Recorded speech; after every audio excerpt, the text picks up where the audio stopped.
Found me.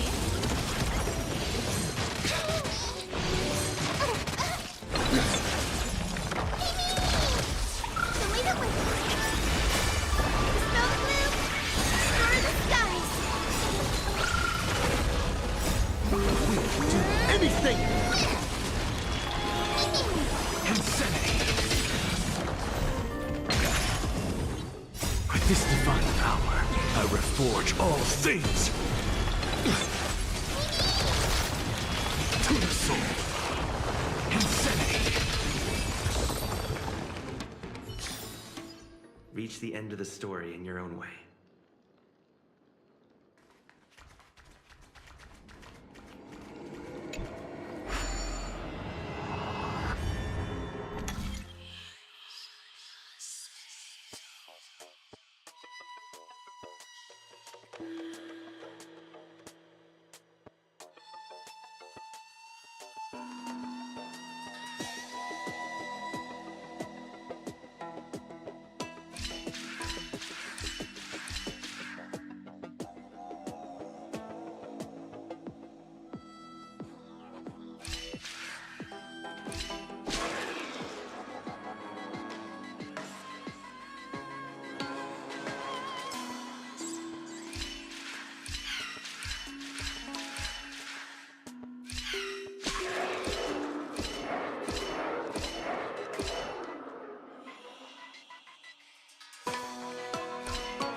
Is that all?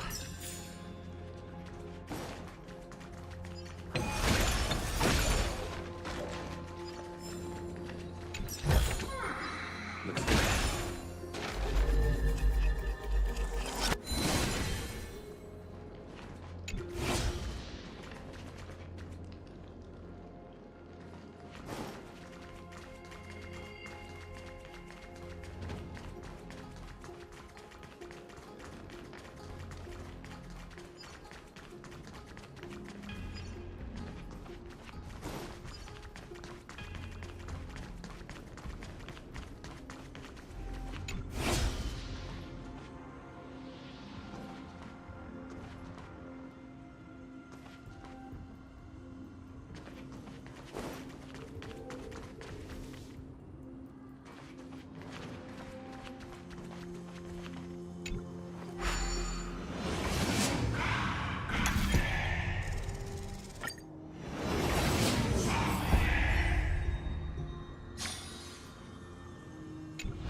So that's how it works.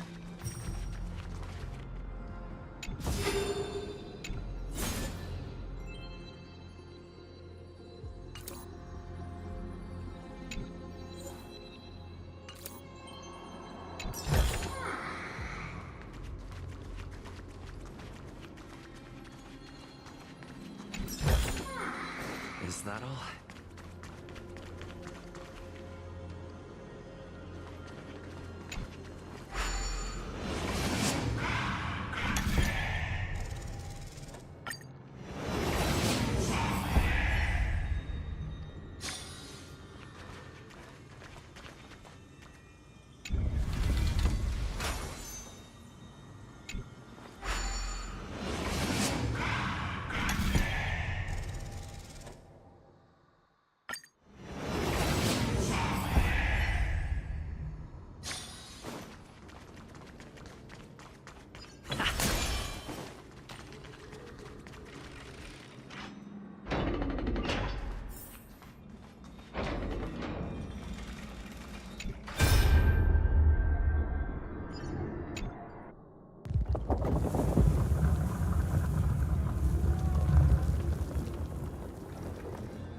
I choose you. Have some sunshine. Anything! Found me. With enough believers, lies become reality. Yes.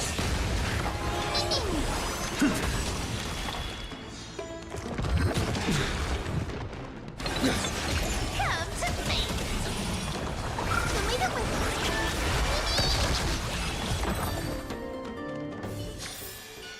Reach the end of the story in your own way.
Is that all?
Is that all?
That's how it works.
I choose you. Have some sunshine. The snow gloom, explore the skies. Found me.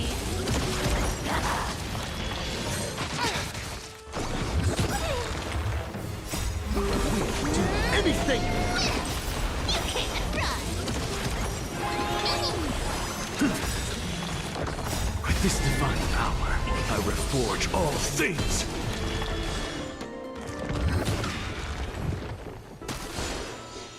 So leave it with me.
Great.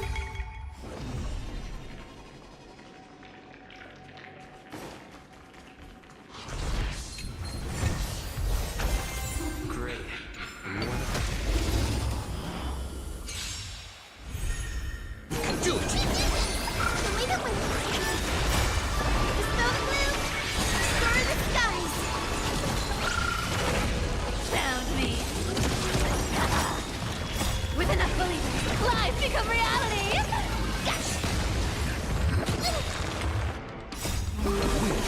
Anything! You can't run.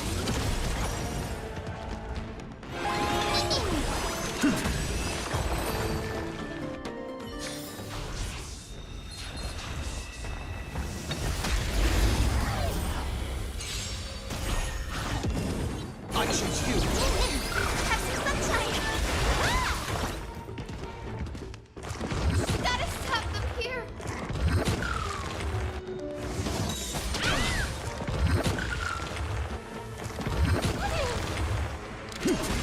Found me.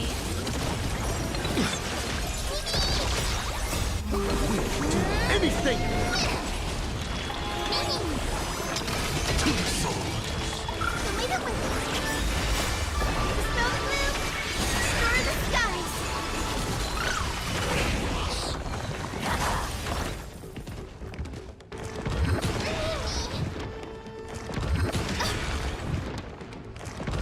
Don't be rash. You can do it!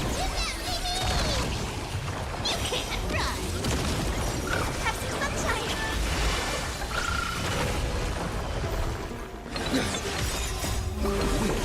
Anything! The way that wins. The snow blue. Star the skies. Insanity! reach the end of the story in your own way.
It's still early. Where to now?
Looks good.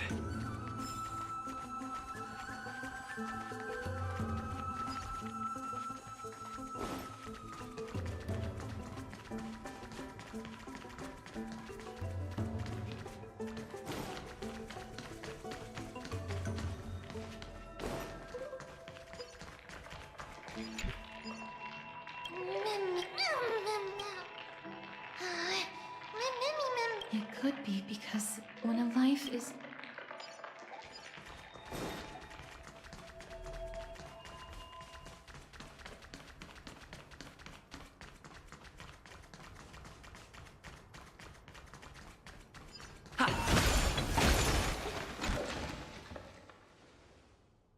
I can't open it. It was probably sealed in order to ward off the black tide. Yes. Most of the doors on Amphorius are sealed using the power of Yanis.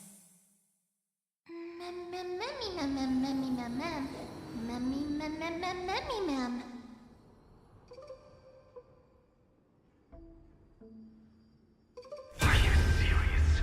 Just a mere door, and your first instinct is to call on the gods?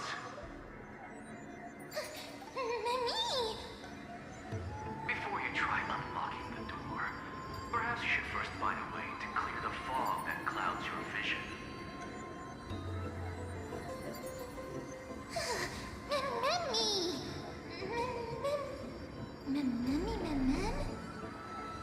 My name is Anaxagoras, one of the 7 sages of the Grove of Epiphany, and the founder of the New Sporists. Before we go any further, rule number 1. Do not call me Alexa.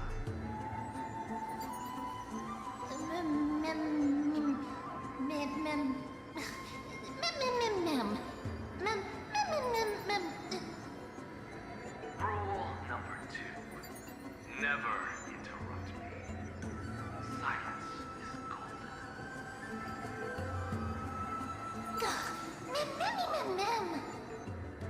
The person standing here and conversing with you right now isn't the vestiges of a memory. Rather, it is the culmination of the greatness of science and the pure, irrefutable, and undeniable exalted truth. Through the wonders of alchemy, I have shattered my soul and transmuted it into gold before burying it in this spot. I have recorded these words so that visitors may learn where their next destination lies.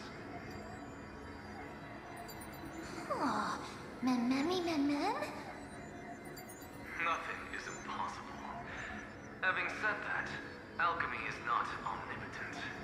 Each time you hear from me, an equivalent part of my soul is being consumed as the price. In other words, this voice isn't created out of thin air.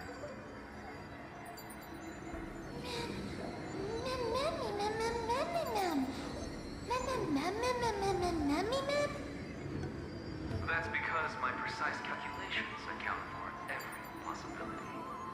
I also know that you have already discovered the cause of the calamity at the Grove, the black tide, and that you mistakenly believe that the scholars have been wiped.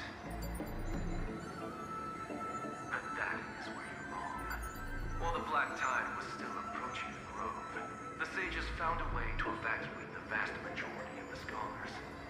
They are heading toward the holy city of Akhama as we speak.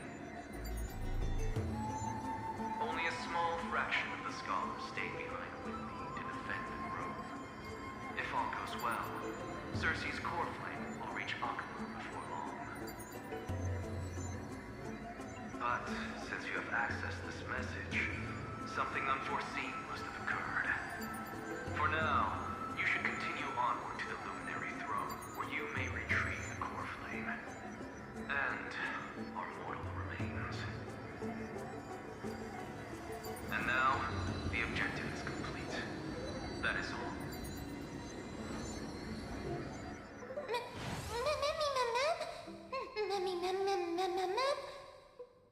Mister, judging from your reaction, you must have found a useful memory. Professor Anaxa? That's a lot to digest at once. I'm sorry. Please give me some time. Mem.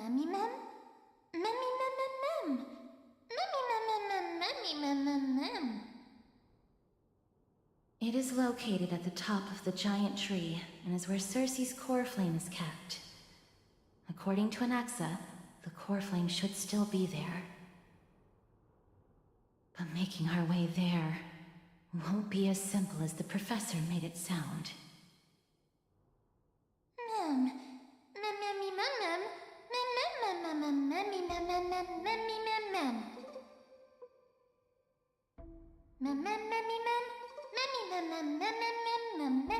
All right. Right. Let's see whether he left any similar directions for us along the way.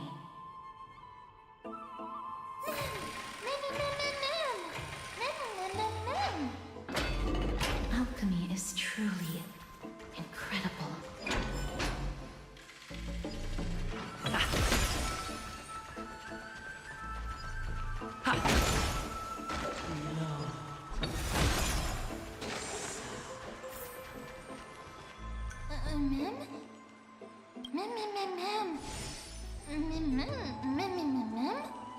No, you didn't imagine it. I heard it as well. I'm afraid that someone's probably nearby, as we are unable to ascertain whether they are friend or foe. We better remain cautious.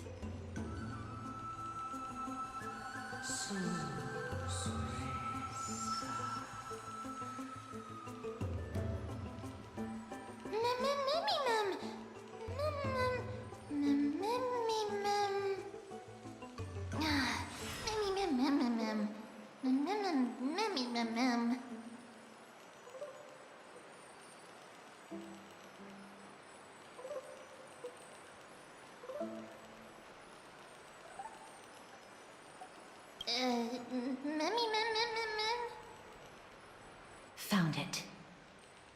The voice is coming from over there.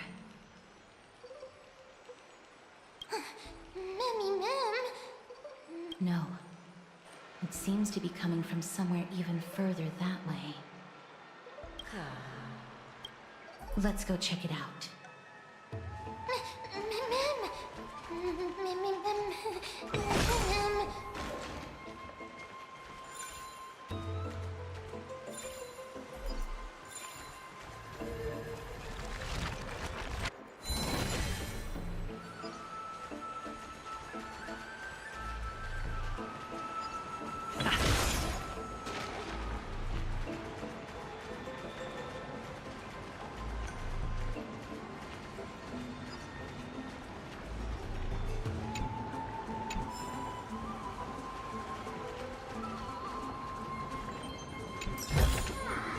Looks good.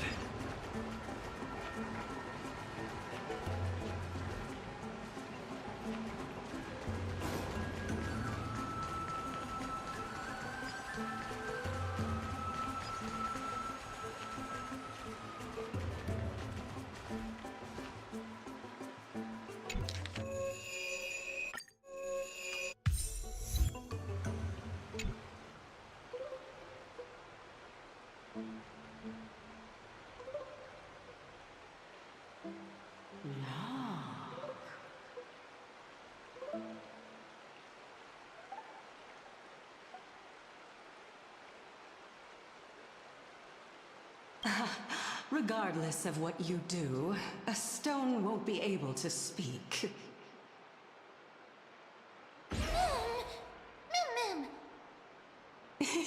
Such a lively little bunny. You even smell a little familiar.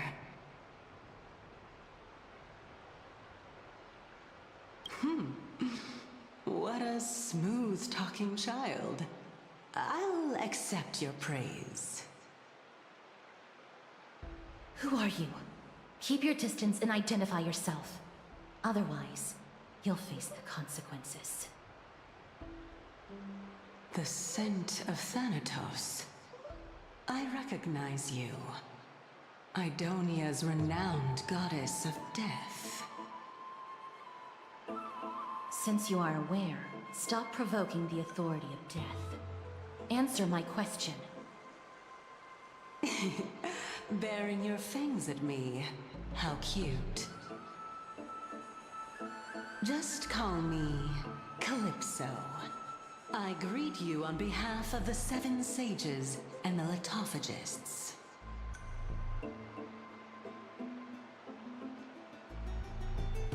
Be careful. Even if the head of the litophagists has never shown their true identity before, you shouldn't trust this person so easily. The weft could not detect her presence just now. That would be out of the ordinary if she were truly a phantom body. But if she is someone who has passed on, I should be able to tell. Let me test her.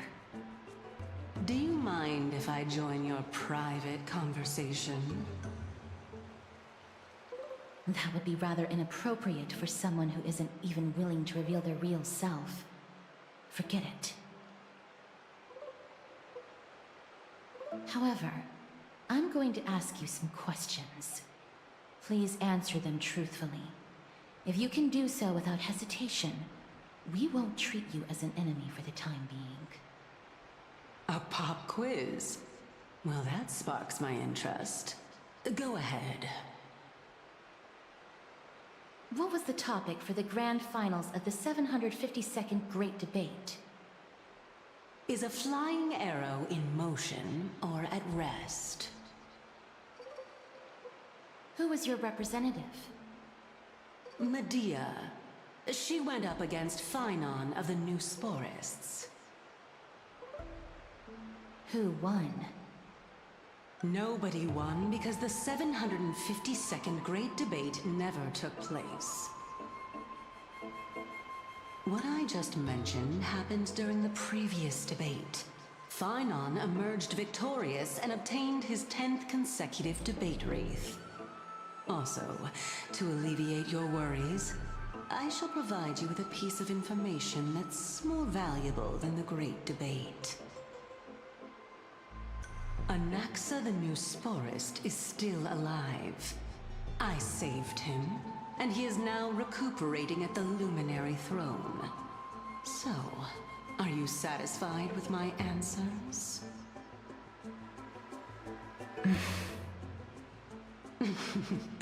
This dumbfounded expression of yours is much more adorable and likable than the previous one. As the saying goes, seeing is believing. Why don't you follow me to the throne and take a look for yourself? I'll keep my eyes on you at all times. Oh, that's truly an honor.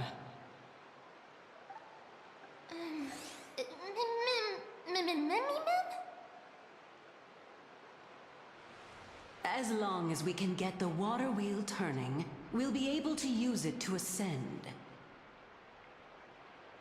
So, the solution is to awaken this heart.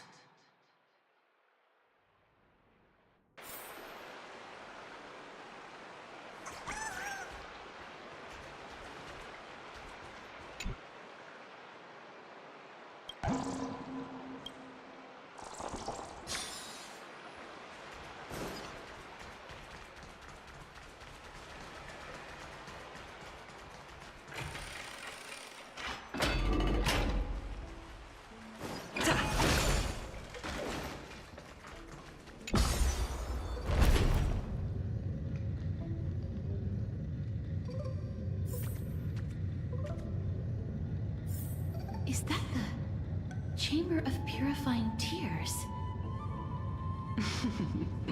You have a good memory. Why exactly did you bring us here? My intention should be obvious. See that shallow pond over there? Water lilies grow there. Initially, Circes watered them with their tears, while Nestia nurtured them with affectionate love. They are a token of the eternal companionship between the two gods. All the two of you have to do is to cross the deep well and retrieve the golden bough of vows for me.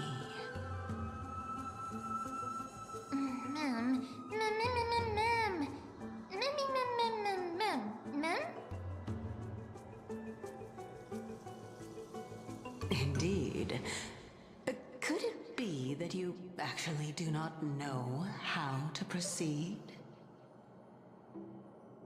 We can retrieve it, but I advise you not to waste your time on any schemes. Oh my.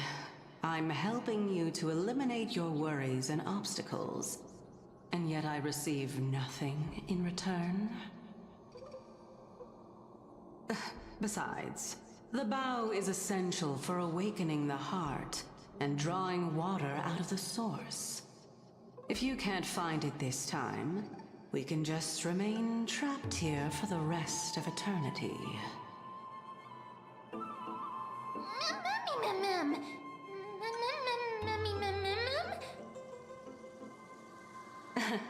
You're overthinking things.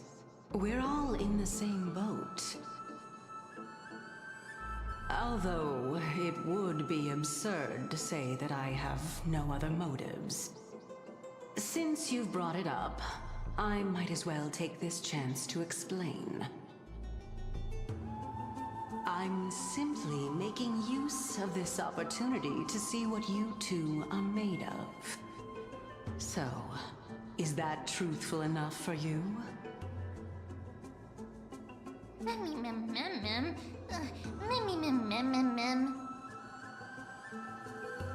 Now is not the time for me to elaborate further.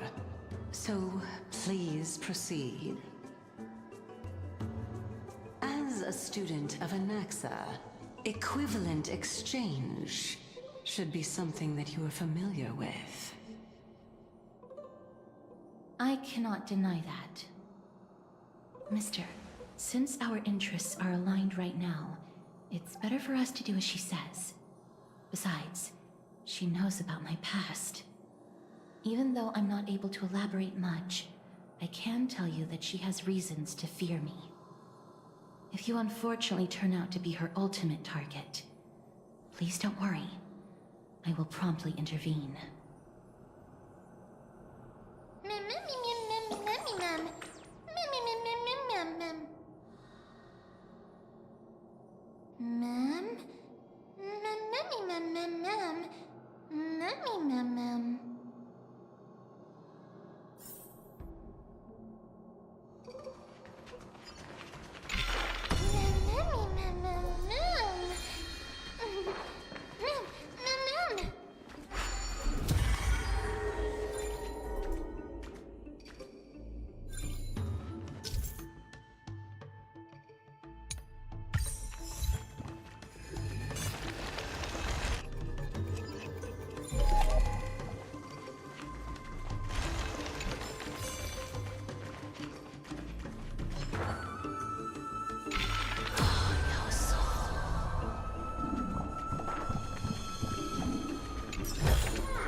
Core vessels stored here.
How smart.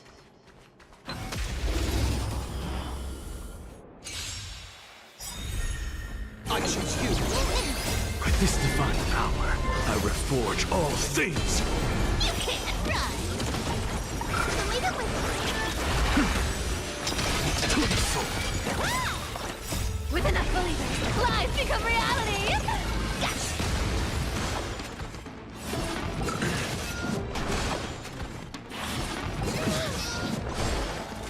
You can do it. Found me. Have some sunshine. Insanity. You can't run. To the soul. Do anything.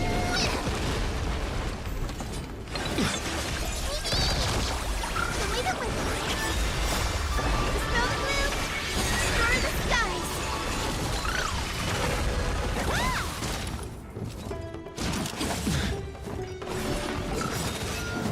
With this divine power, I reforge all things. Found me. Insanity. To the soul. Amateur. Have some sunshine. Insanity.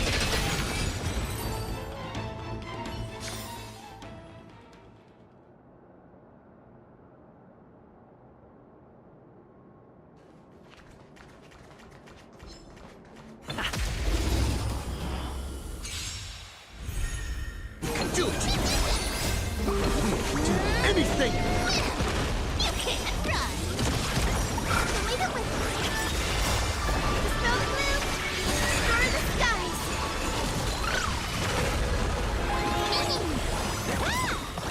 With enough believers, lies become reality. Yes.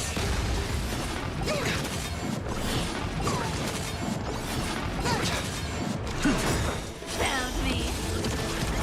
With this divine power, I reforge all things. Have some sunshine. To the soul. You can't run. Insanity. You can do it. Do anything.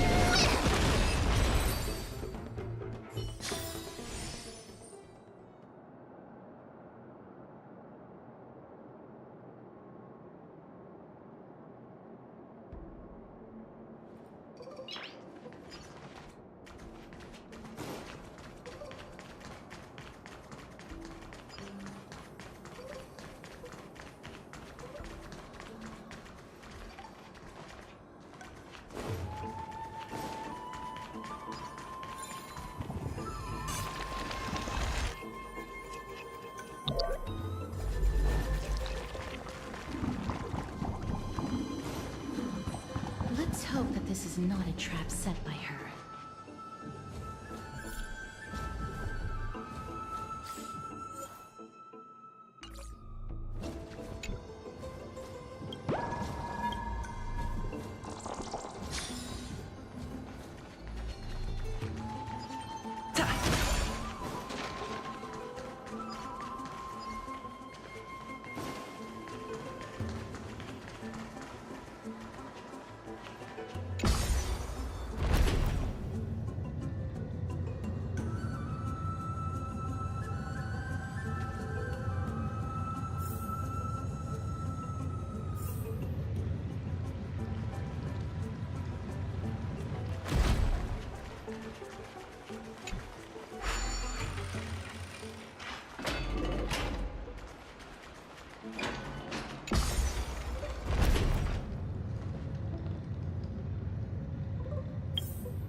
golden bough of vows.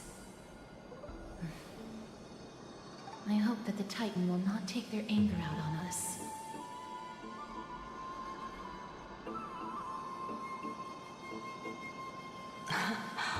So lustrous and beautiful. It's even more magnificent than before. Cow. Mummy manam. Mummy manam. Mummy nam. Understood. My apologies, Pink Bunny. Mummy bunny mum. Mum. Is this the legendary golden bough of vows? We'll know once we test it. There's a secret passageway behind the pond. It's faster if we take that path. How do you know this place so well?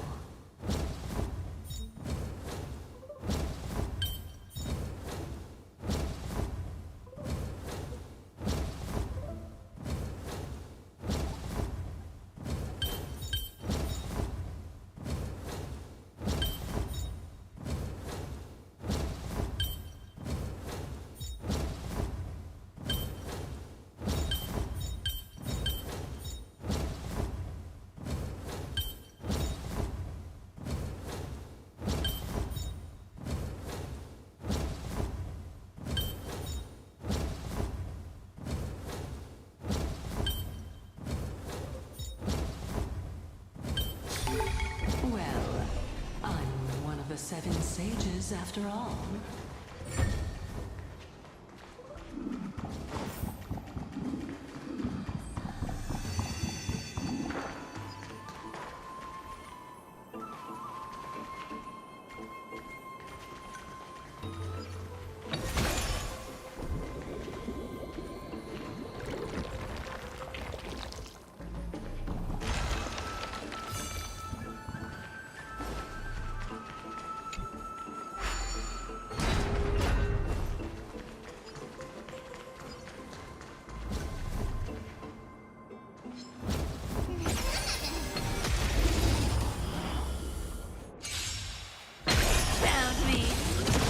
I choose you. Have some sunshine. You can't run.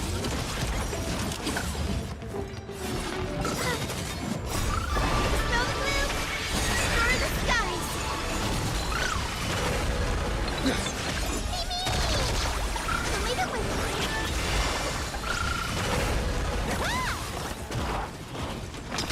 To the soul. Found me. You can do it. We can do anything. With enough believers, life become reality! Yes! Have some sunshine! You can't run!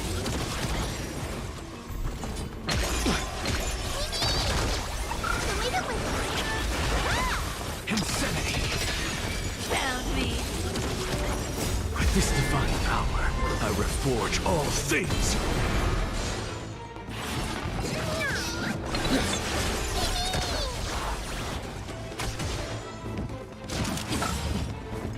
Have some sunshine! Snow the blue! Star the skies! To the soul. You can't run! Reach the end of the story in your own way.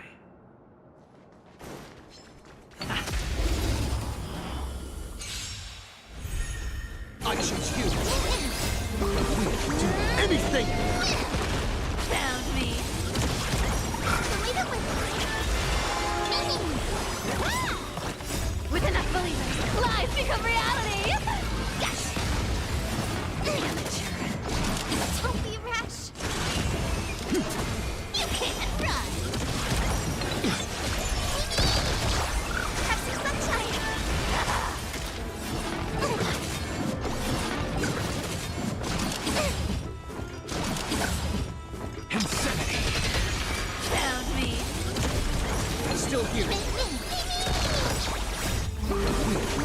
anything! Show me the way.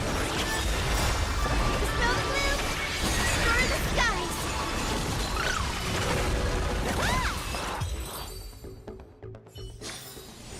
Reach the end of the story in your own way.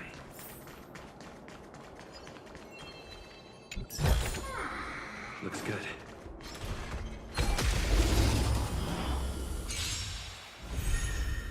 Do it! Have some sunshine.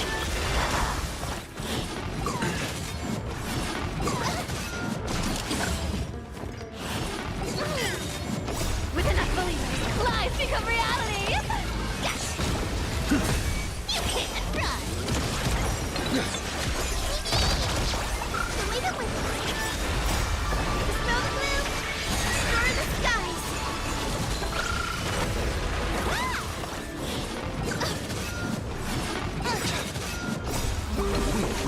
Anything! Found me.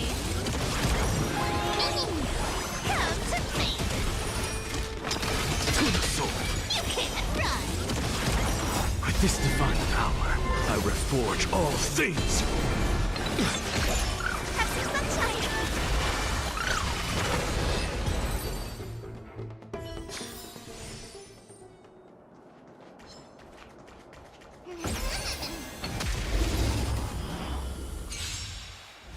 Found me. I choose you! Show me the way. Dispel the gloom. Star the skies. With enough believers, lies become reality. Yes. You can't run.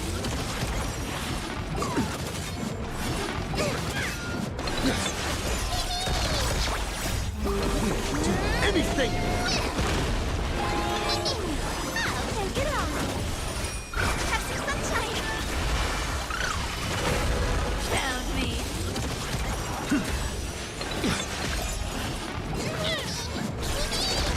Come to me. Reach the end of the story in your own way.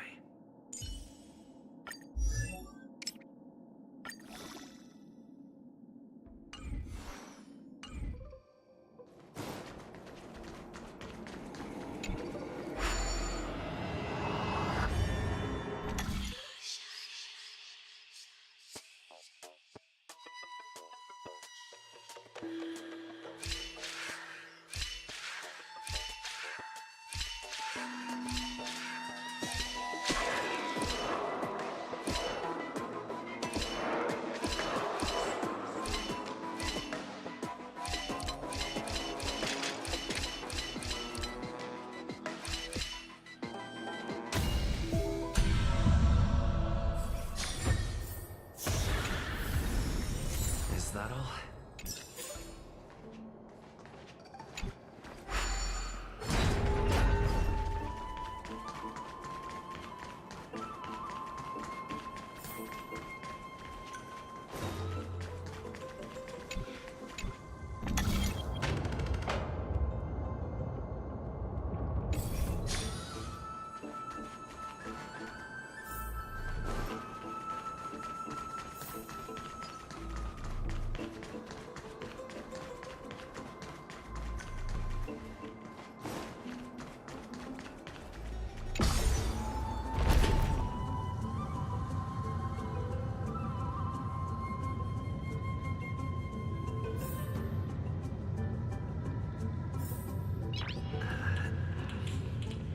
Nice.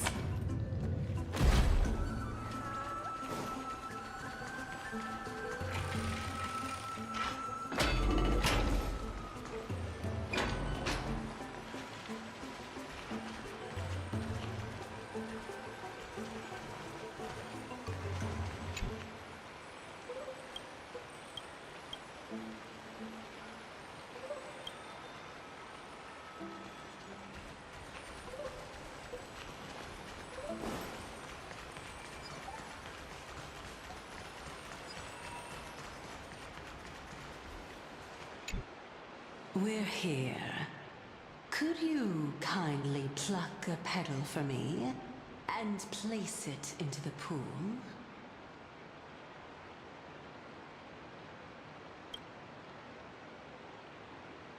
Now, can our little goddess perform that again? Huh? That being the oath of Nestia's priests. Right. Got it. O Nestia, with the weft as my vow, I beseech you, entwine my body with your golden thread and affection. Ma'am,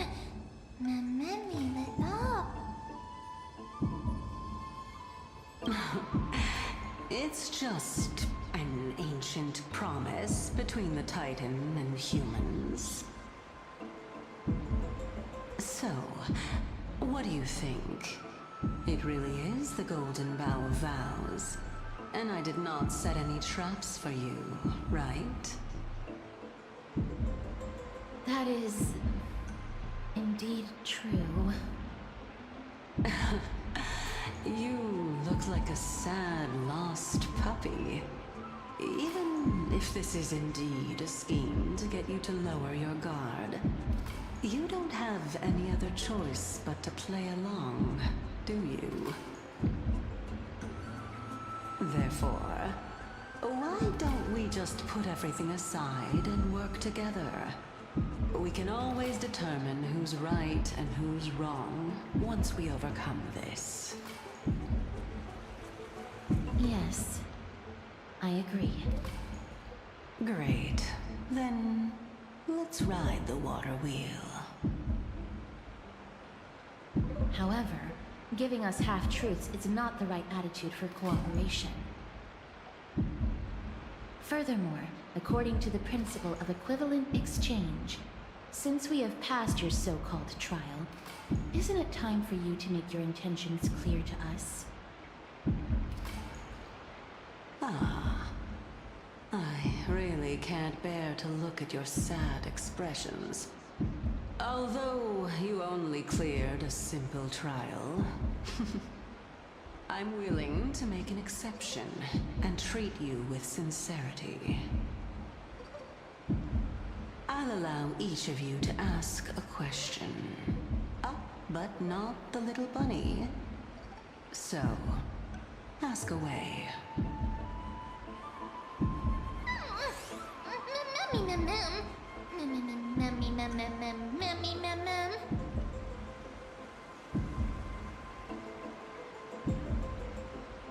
Well, in that case, mister, please go ahead.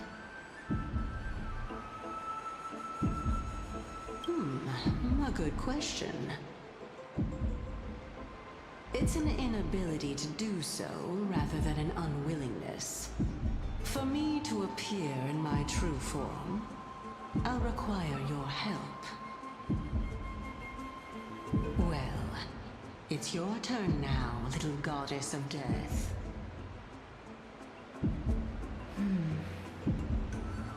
My question is, was your previous answer the whole truth and nothing but the truth? There's no point in making this unnecessarily complicated. That applies to you as well. However, we do not harbor any hostility. We merely want to avoid any potential harm to us. Lady Calypso, if you want us to work together more effectively, I advise you to answer my question honestly.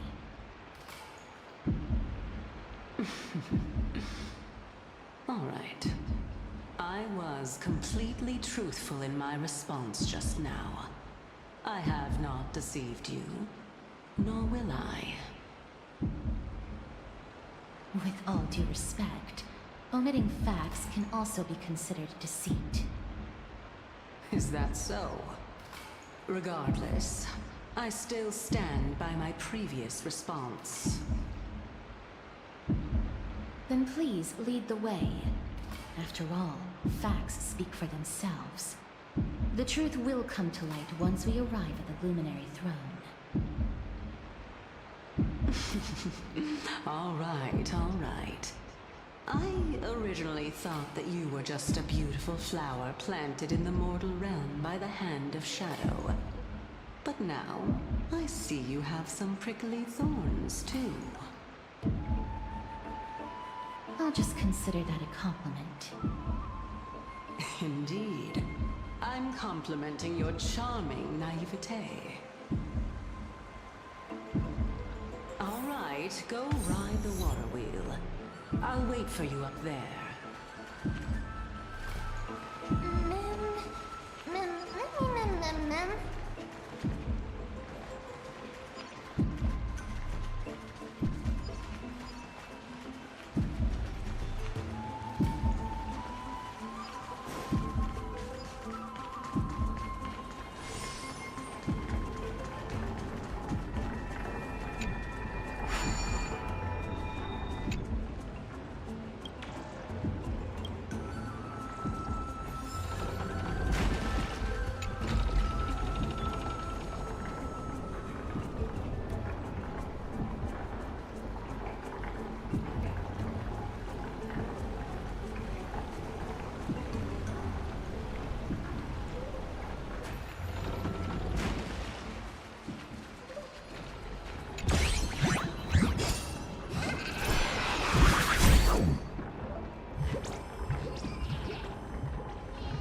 Speaking of which, don't you also have a red-haired companion?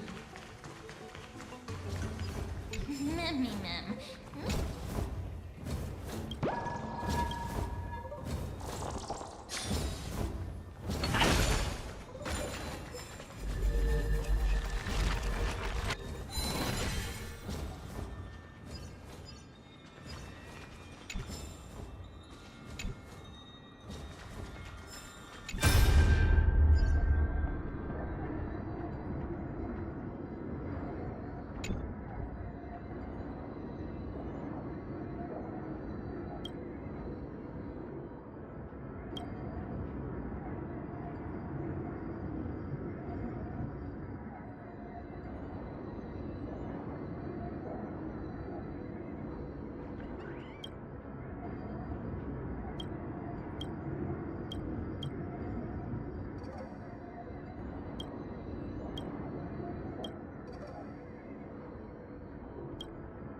With enough believers, lies become reality! Found me. Do anything! Still here. Have some sunshine.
With this divine power, I reforge all things! Found me. Have some sunshine. To the soul! Just don't run. We'll do anything! You can't run. Insanity! To the soul! Reach the end of the story in your own way.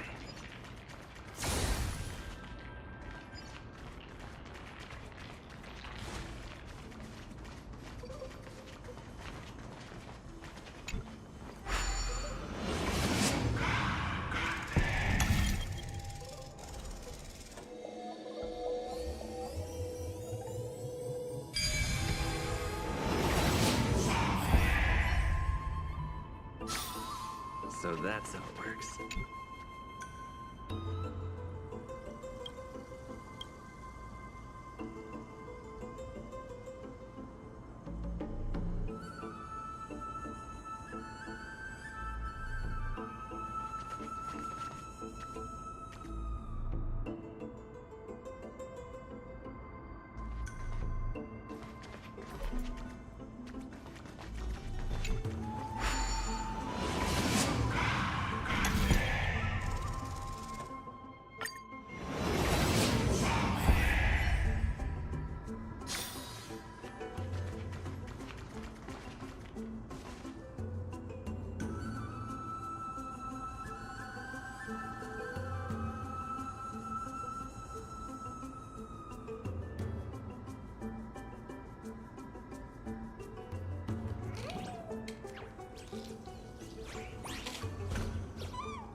Whoa! It's Little Gray, Little Cass, and the pink puppy!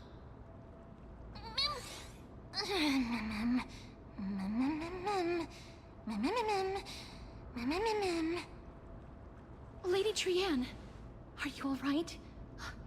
Were you hurt? No, Trianne flew high up into the air so the monsters couldn't reach us.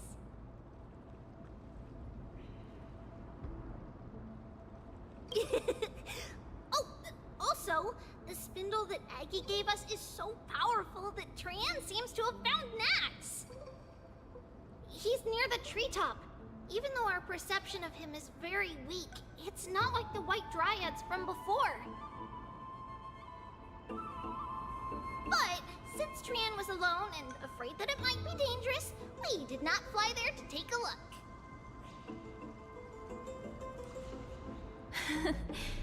It seems like Lady Trianne did not forget our promise. Anaxa is indeed still alive, and he's at the Luminary Throne right now. It seems like Lady Calypso did not lie regarding this. Huh? Calypso? Who's that?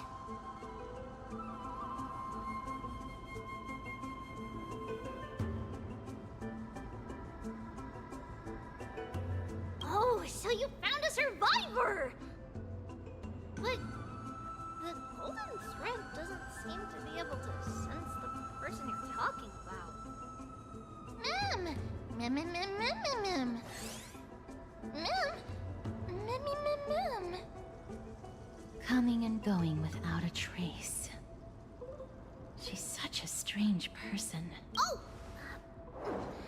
Actually, This is a piece of burnt cloth. yup! Trianne found it on a branch not long ago.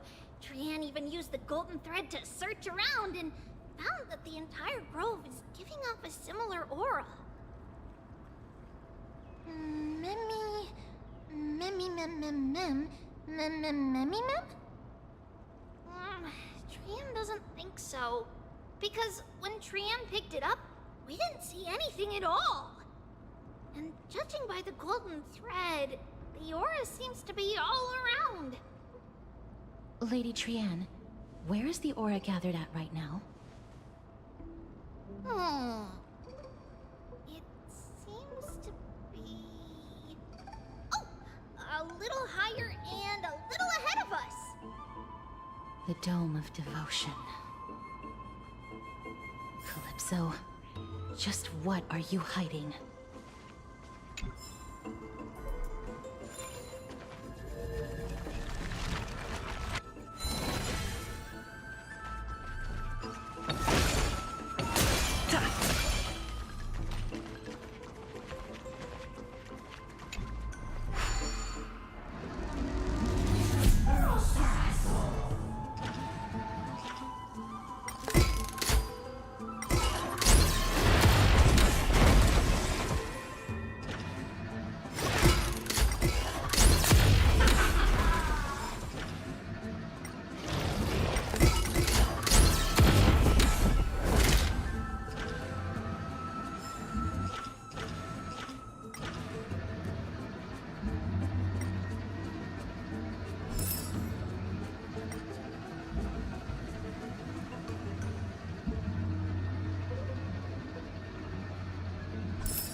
This divine power, I reforge all things! Found me! Insanity! To the soul! Do it! The way that we're... Snow blue, restore the skies!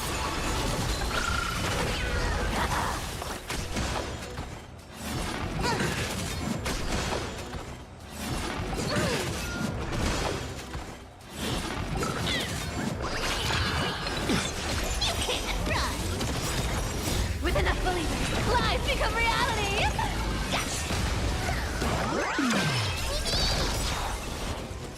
We can do anything!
Everyone, let's be even more cautious.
Looks good.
This divine power, I reforge all things!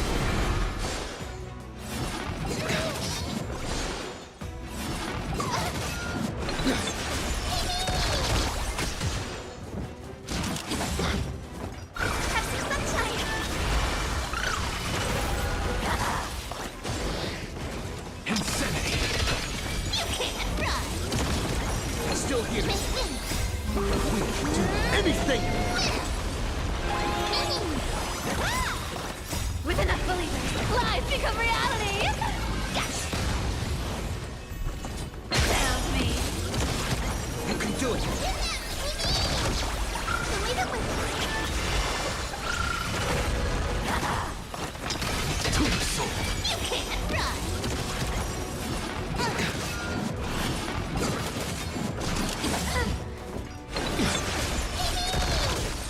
Have some sunshine! Smell the blue! Explore the skies! Insanity! Found me! We'll do anything!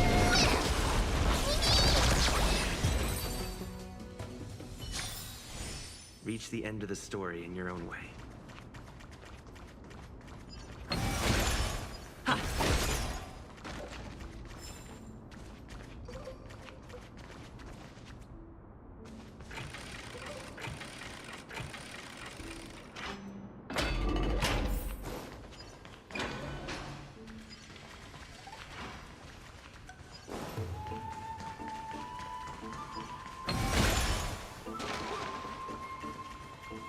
There's no one... Hold on. The butterfly of divine mind is gone?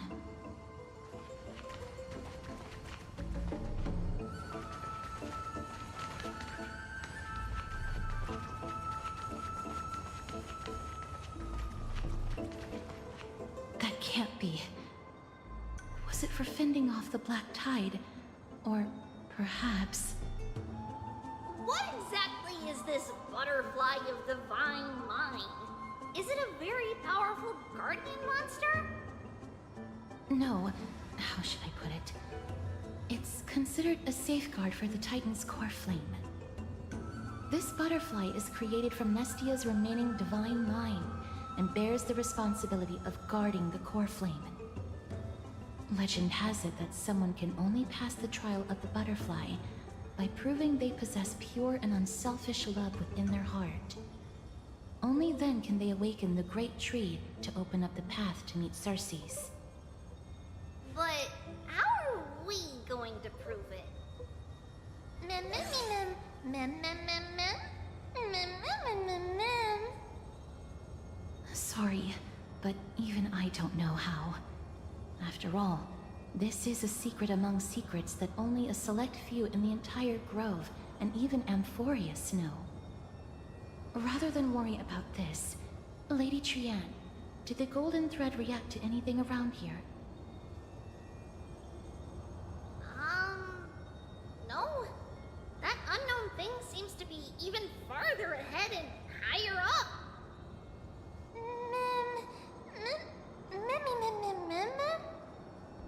Perhaps we can try again. Let's see if the butterfly will still react to the golden bough of vows despite having dissipated. If it's indeed the token mentioned in the legends, there should be a reaction.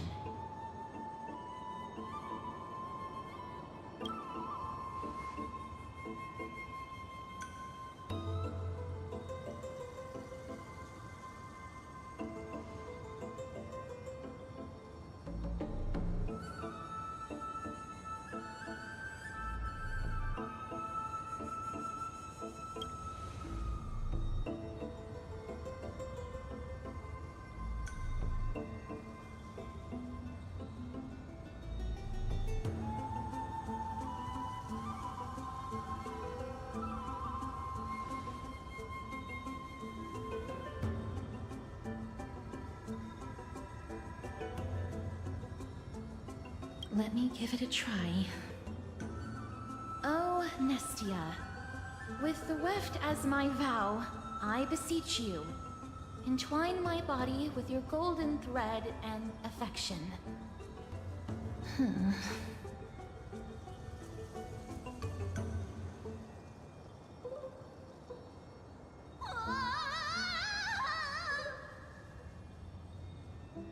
Lady Trian, and even Mem? Where have they disappeared to? Little Gray, little Cass, look over here, quick! Mummy, he's about to burst into flames! The voice seems to be coming from the Star Chase atrium.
Little Gray, little Cass, it's bad. It's very bad!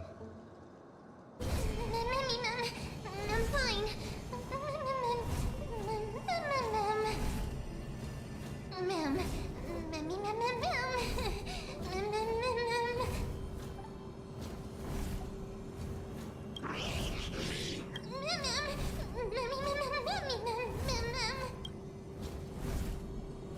Lady Trian, what exactly happened just now? Trian and Memi were looking around to see if there were any mechanisms nearby. But just as they went to take a closer look at that big piece of amber, they were surrounded! I see. Let's get a move on. The orbs belonging to Ornyx's priests should be nearby. Hopefully they'll be of some use.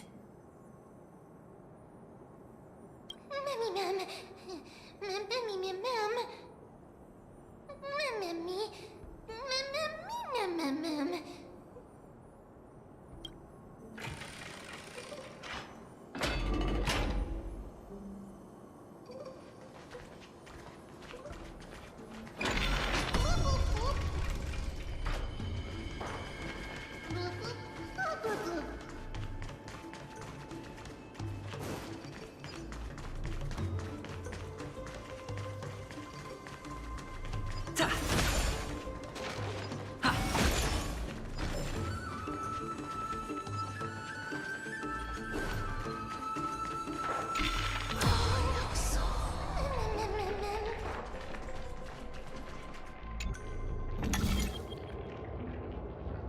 connected!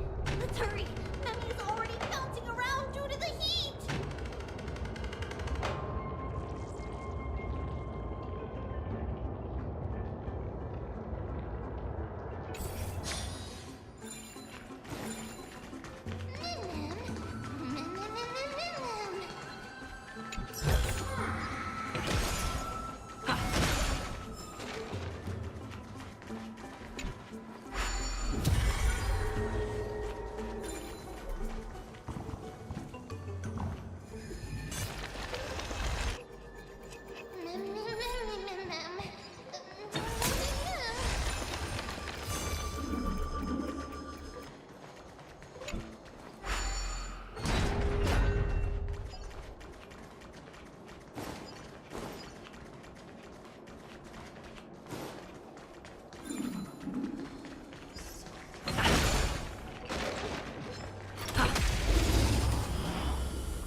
Have some sunshine!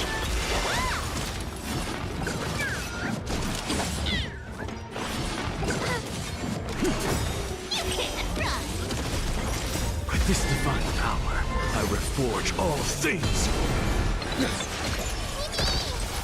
Show me the way! Smell the blue! Stir the skies! With enough believers, lives become reality! Yes! Insanity! Found me! To the soul! You can do it! We can do anything! Insanity! To the soul! Reach the end of the story in your own way.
I choose you. With this divine power, I reforge all things! You can't run! Show me the way! Insanity! I'll take it all!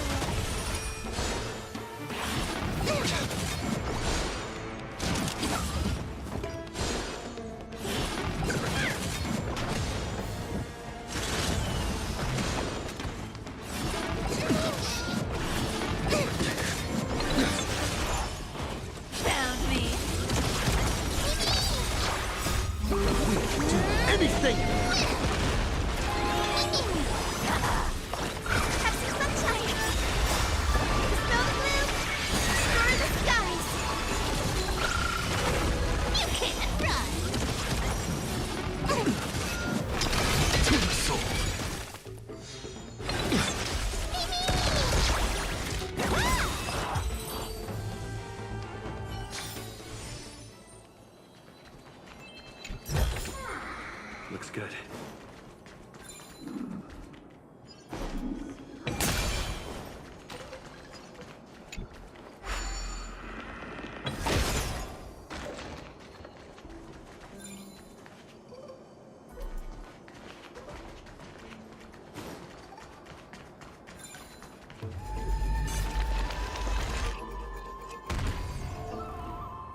Looks good.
Is that all?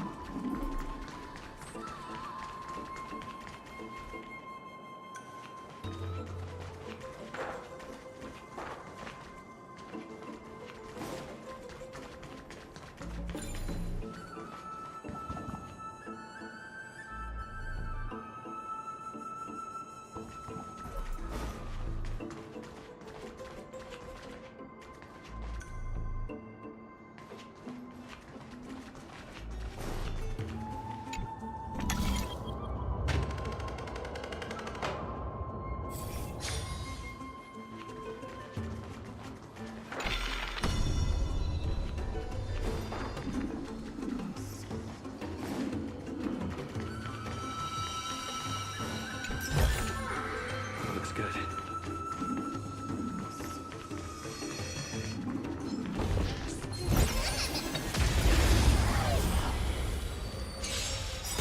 Found me. I choose you. With enough believers, lies become reality. Yes! Have some sunshine! Ah! You can't run! Just don't learn. With this divine power, I reforge all things. We'll do anything!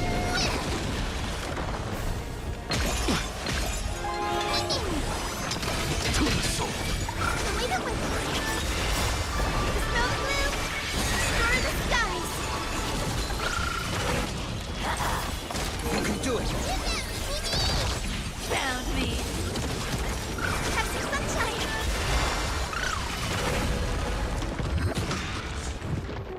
Ah! Insanity. You can't run! We'll do anything! Lead it with me! To the soul.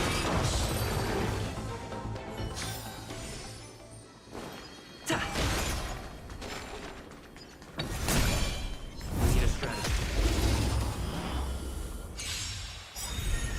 You can do it! With this divine power, I reforge all things. Found me. Insanity.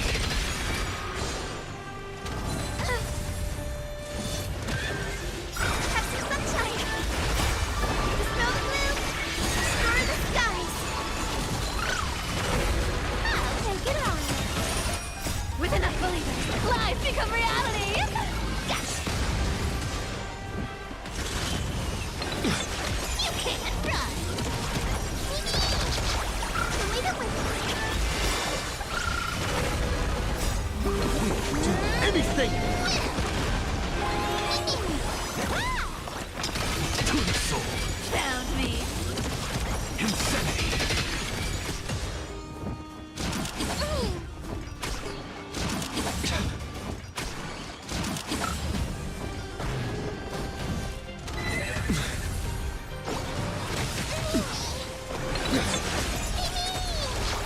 Have some sunshine! To the soul. You can't run! Insanity. With this divine power, I reforge all things.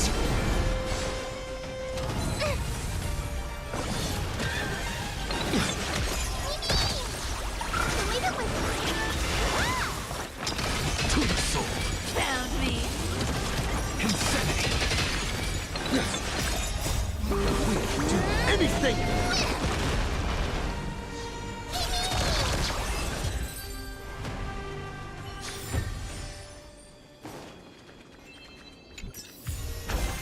Great. The more the better.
starting to smell something delicious.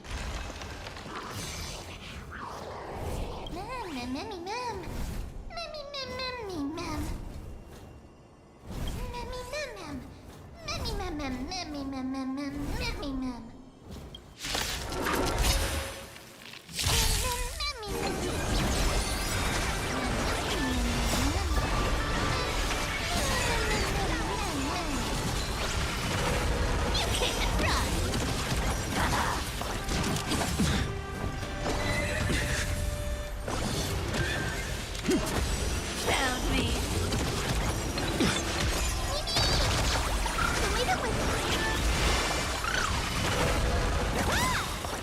With enough believers, lies become reality!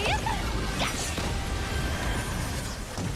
Just don't learn to the soul. You can't run! With this divine power, I reforge all things. You can do it! We can do anything! Insanity. To the soul. Pepsi Sunshine!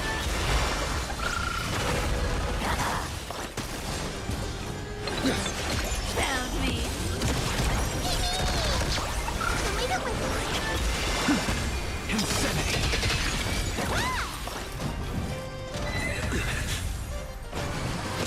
Just don't learn. With this divine power, I reforge all things. You can't run! Still here. Mem, mem, mem, mem. Memmy mem, mem, mem. Memmy mem, mem, mem. Memmy mem, easy. Mem, mem, memmy mem.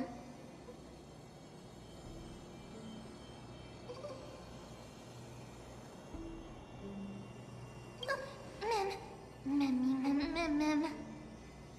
It's alright. Tran only just flew down. I'm glad that everyone is all right. Speaking of which, this piece of amber is... A remnant of Nestia's core flame.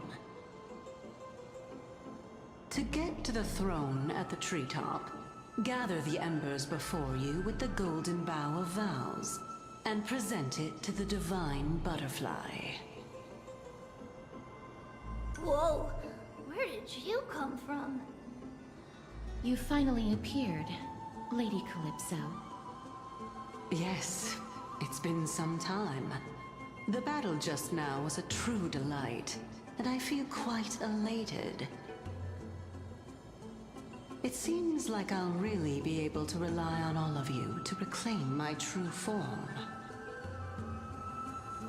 Lady Trian, how does the golden thread react to her? Oh.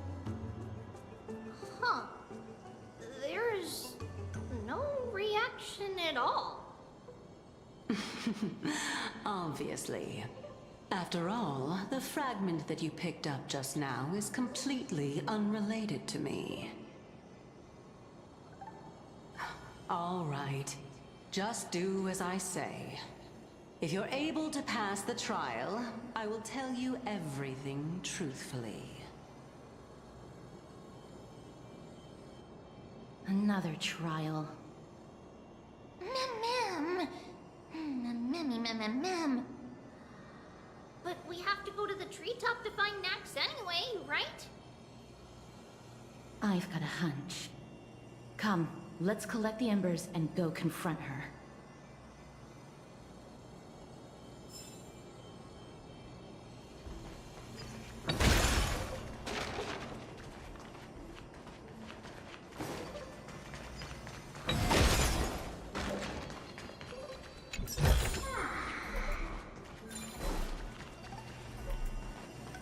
According to Calypso, we just have to gather the embers before us with the golden bough of vows.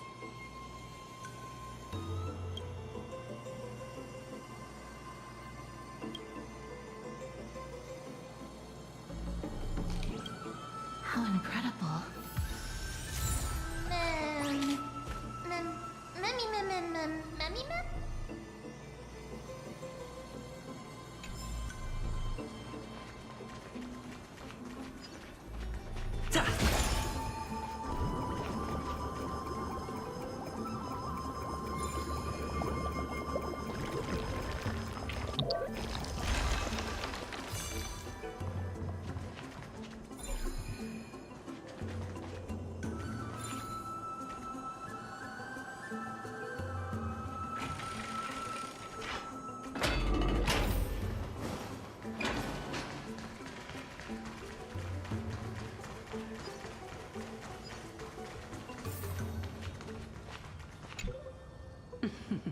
It seems like you managed to gather the embers. In that case, just offer it to the divine butterfly. It'll be fine. Let's just do as she says.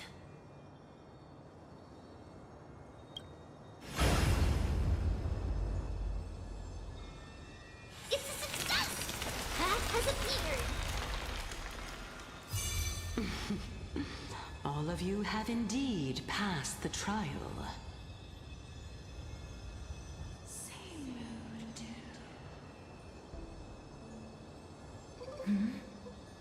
The sound of a butterfly's wings.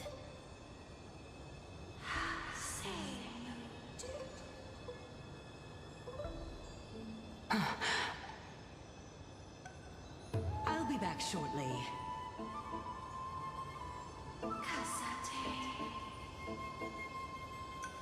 Of course, our promise still stands.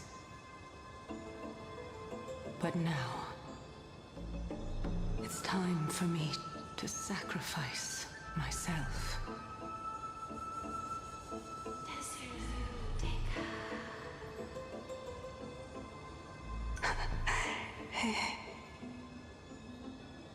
If the West Wind ever ends, let that be the place where we reunite.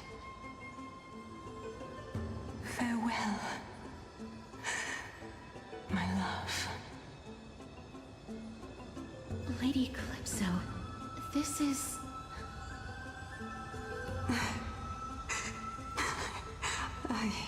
It's nothing much.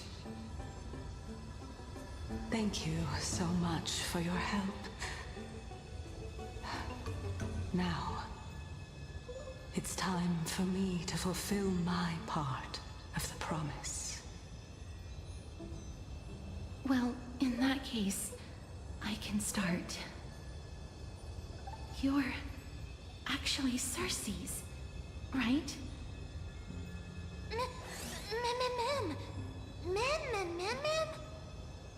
Oh my. The children of humanity have passed the final trial at last. I was wondering when you were planning to expose me. How did you know?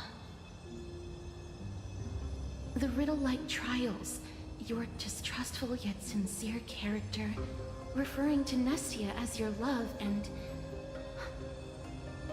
The head of the Litophagus is actually called Medea, and not Calypso. Since you knew from the start that I was not who I said I was, why did you wait until now to expose me? Because I did not believe that Cersei's would walk this world in a human form. I was also afraid that the Titans were under the control of the Black Tide, and would do us harm. Also, to make a claim, one must have evidence. This is the precious knowledge that I acquired during my time at the Grove. Excellent. To think we were able to gain a new chance at life in the midst of death. Fate truly is a mysterious thing. Well, shouldn't you also tell us why you went through all the trouble of setting up these riddles? Oh, the reason's quite simple. I needed your help, and just like how you were wary of me, I had to ensure that you were not villains who were trying to get their hands on the core flame. I also had to ascertain that you were capable of dealing with the threat at hand. Is this threat related to the Black Tide? Indeed. And it's even more related to that lost item from before. Its owner is a quiet and paranoid hunter who seems to have been reborn from the Black Tide and is attacking along with it. As I could not do anything about them, I split my body up and escaped to avoid harm. I bided my time for a chance to seek assistance. Unfortunately, this was not a sustainable long-term plan. What you mean is that you hid your own core flame? Indeed. I split it into 3. I hid one within the Golden Bough of Vows, and sealed another in the amber, along with Nestia's remaining embers.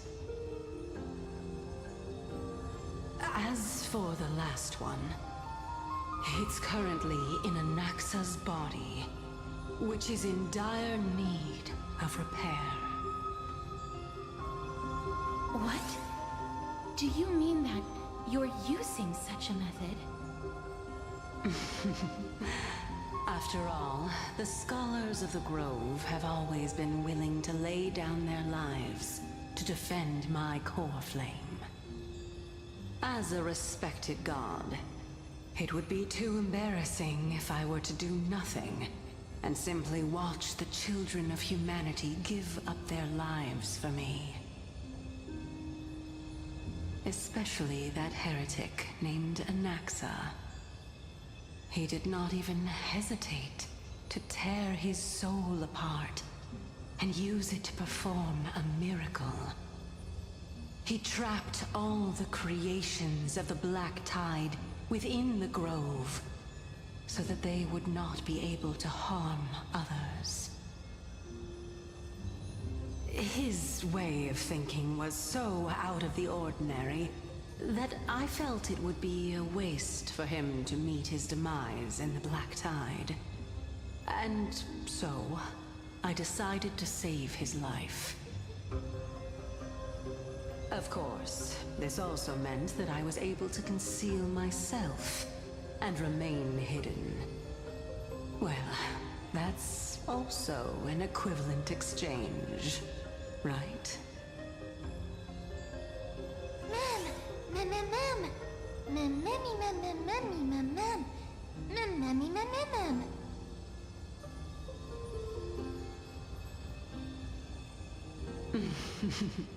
What a smart little bunny. This way, I'll be able to regain my true form, and you will be able to bring the core flame and your teacher back to Akama.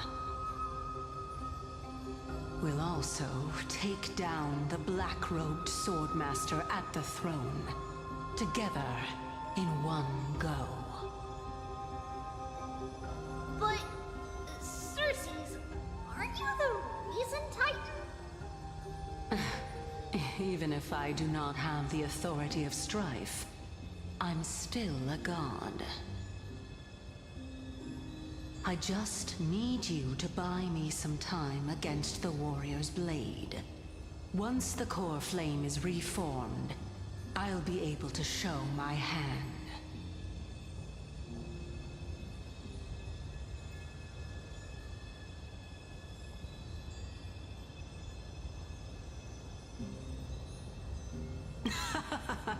Excellent. Then just continue climbing to reach my throne. Turn the Golden Bough of Vows into firewood to reignite the core flame of reason.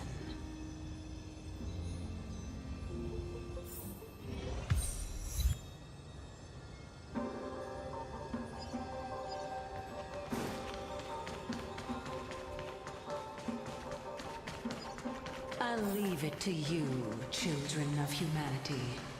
May you be blessed with good fortune.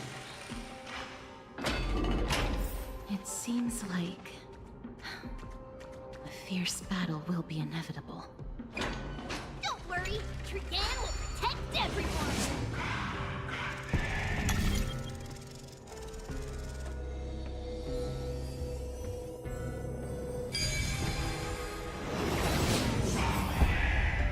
lies the Luminary Throne.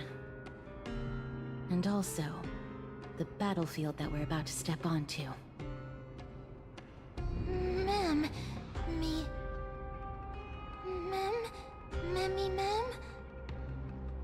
Memmy, what's wrong? Memmy,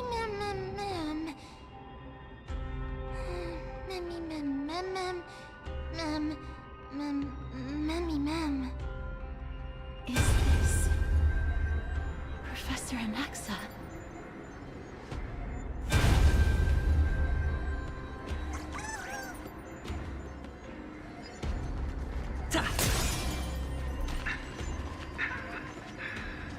My eyes can no longer see.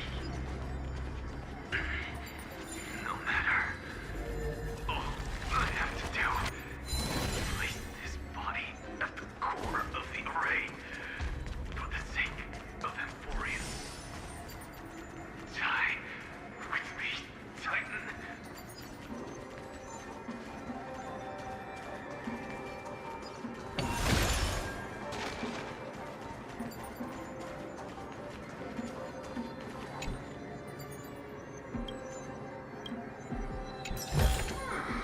Is that all?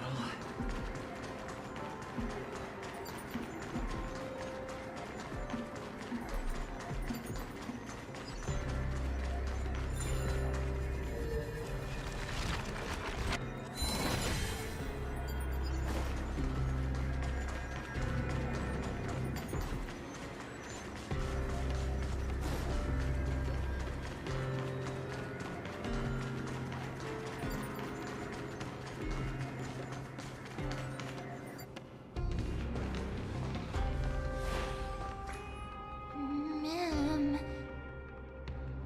Cersei's was right. He's indeed here.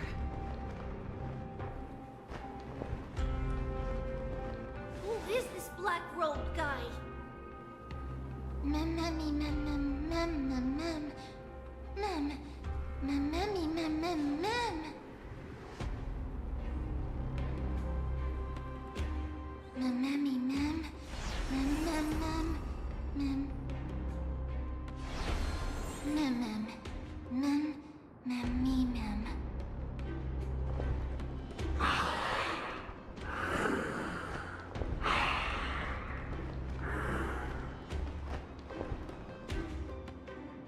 Everyone, brace yourself. This must be the hunter reborn from the black tide that Cersei's was talking about. The black sword and cloak. The owner of the piece of cloth. The north wind that sent over the deathly fog of Thanatos. You're not demigods. Stand down or die. Run! Ma'am.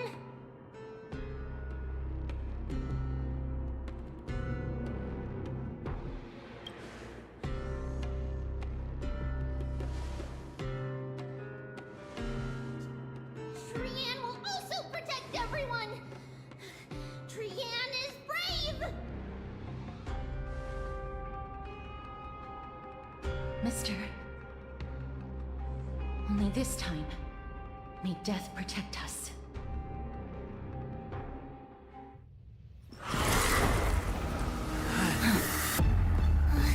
Be careful. One slash. Two slashes.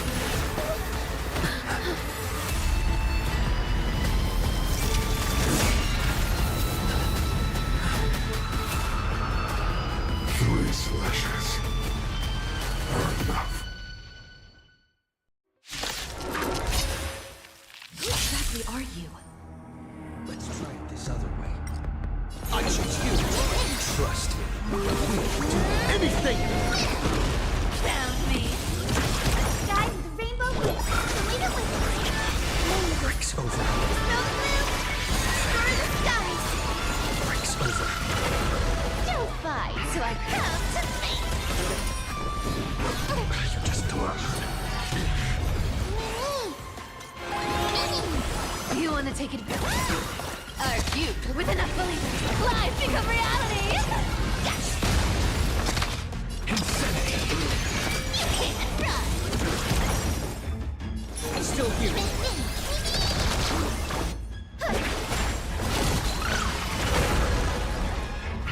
I'll take it on. So powerful. Cersei was right.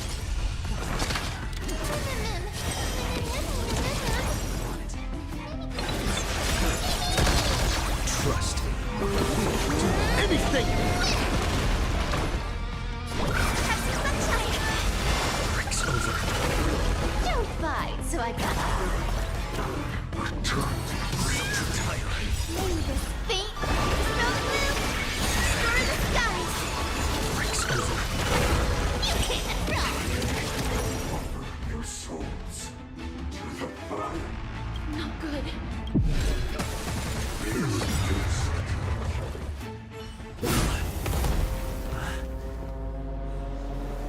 In that case...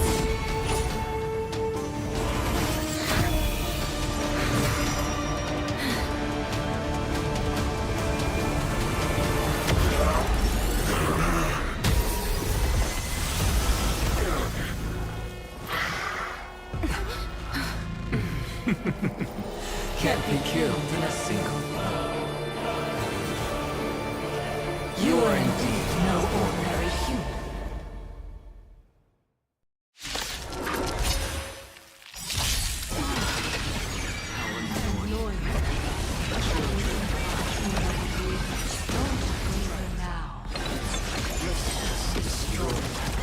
Since the ambush, find another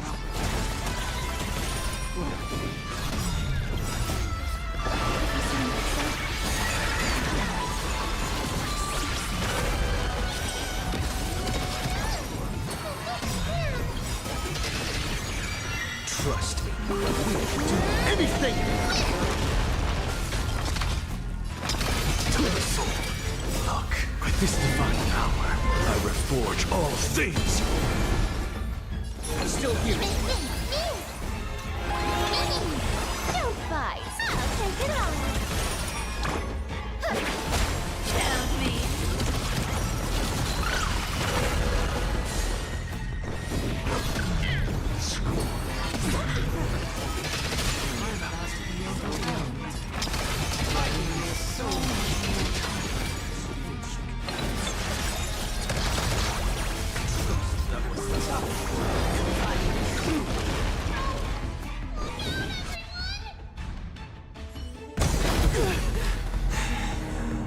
This is bad. Century Gate, open!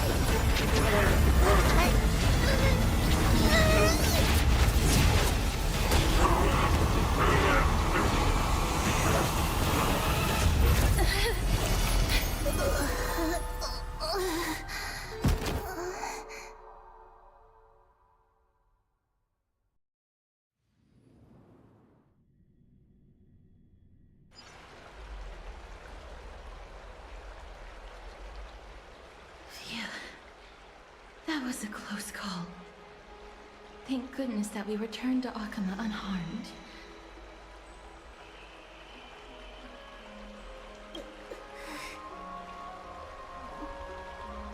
Little Cass, my head, it still hurts. Sorry, I know you told me not to open the gate. Please don't blame yourself, Lady Trianne. If it weren't for you, we would have already met our end at the Grove.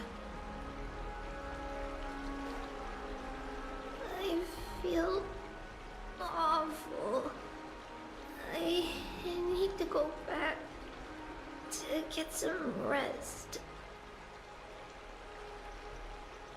Lady Trianne, you haven't been well since you woke up. Are you sure you can make it back on your own? All this noise and commotion. Akama hasn't changed a bit, has it? Are you Professor Anaxa? There's no need for doubt. The Titan no longer speaks. It is I, Anaxagoras of the New Sporists. Indeed. You are the only one who would refer to yourself like that. Professor, let me be frank. The mission Lady Aglaya entrusted us is to search for survivors, uncover the truth about the disaster at the Grove, and retrieve the core flame of Circe's. That does not surprise me. And now, I'm a survivor who witnessed the entirety of the disaster, as well as the defenseless bearer of a core flame. Are you going to bring me to Aglaya to fulfill your duty? That is indeed my duty, but I prefer not to present you to her as a captive or spoil of battle. Fine. There's no need to make your life difficult. I'm not against meeting that woman. But I have some things to take care of first. The families of some of my fellow Grove Scholars live in the Holy City. Before we meet Aglaya, I want to visit them.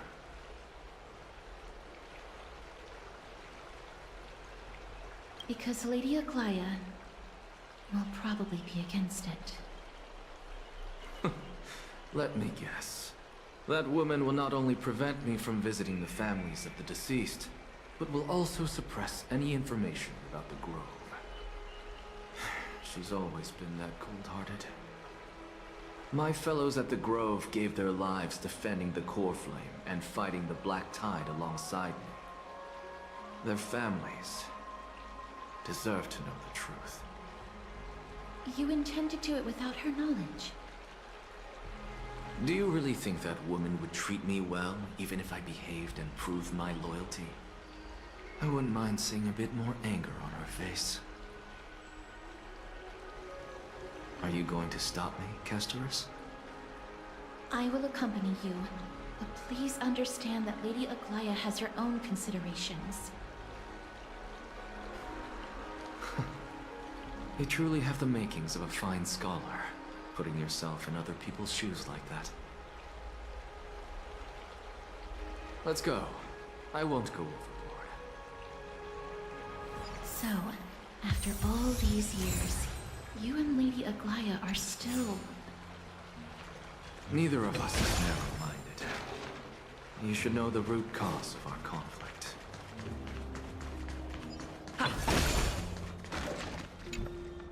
Hello.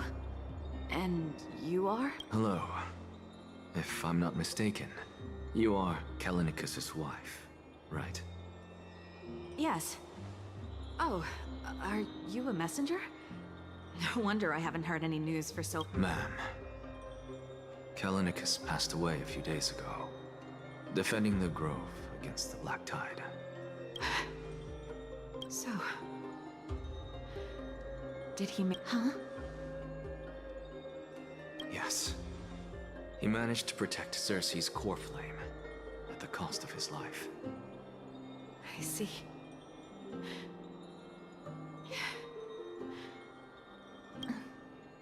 Please let us know if you need any help, ma'am. I come from Kremnos.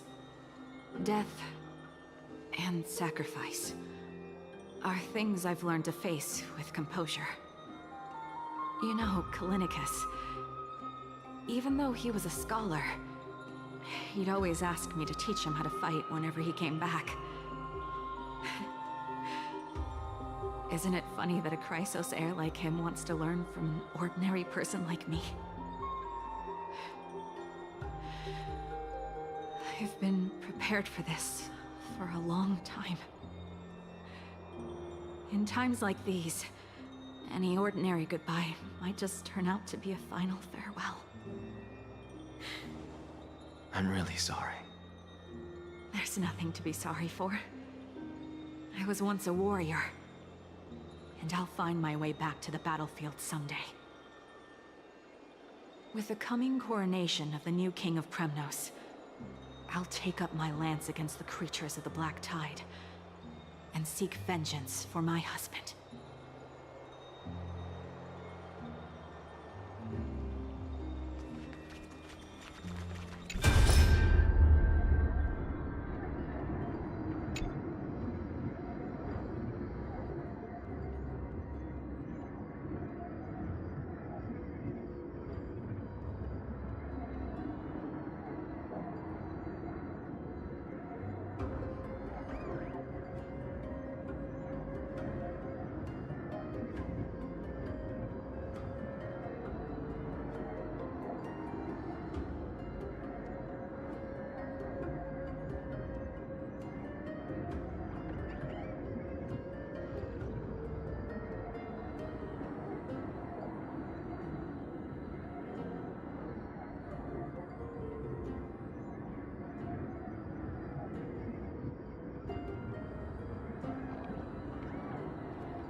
Hello, young ones. Is there anything I can help you with? Are you the father of Keinani and Artakama? Ah, yes. Did my daughters cause trouble at school again? Alas, forgive this old brain of mine. Both of my daughters graduated long ago, and they are now scholars at the Grove. As I get older, memories from years past tend to blend together. What's the matter, young one? Why so quiet? Did my daughters really get into some trouble? If they refuse to apologize, just let me know. Their old dad can still talk some sense into them. What should we do? I really can't tell him. Mr. Fabio, the Black Tide took Keinani and Artakama. What? They fought until their last breath against the Black Tide to defend the Grove. As the Chrysos heir stationed at the Grove, I failed to protect them. Mr. Fabio, if you're upset... Don't put it that way. Even if my Artakama wasn't one of the Chrysos heirs mentioned in the prophecy, she was still a heroine, wasn't she?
What's wrong? I'm busy. There's a lot going on in the city and I've got my hands full. Mister, we're sorry to bother you, but... Wait, Lady Casters, did Lady Aglaia send you because of some mistake I made at work? Keep your cool, Titus.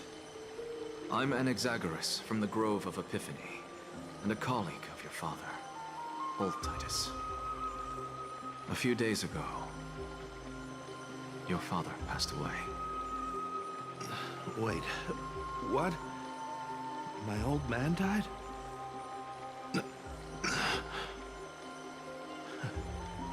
That's no shocker. At his age, he was due for the River of Souls any time.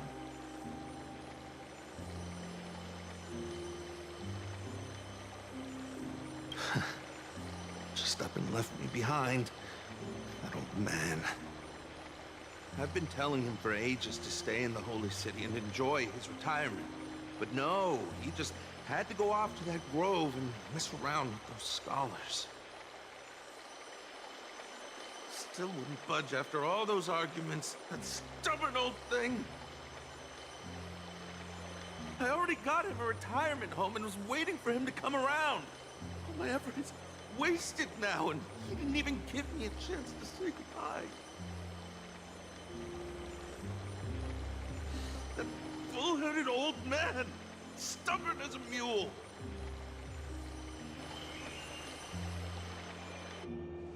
That is it. That's all the colleagues' families that I remember. Good work, Mister. And Professor Anaxa. Let's go. Take me to see Aglaia. All right. I'll lead the way.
Miss Castoris, my lord, You're back.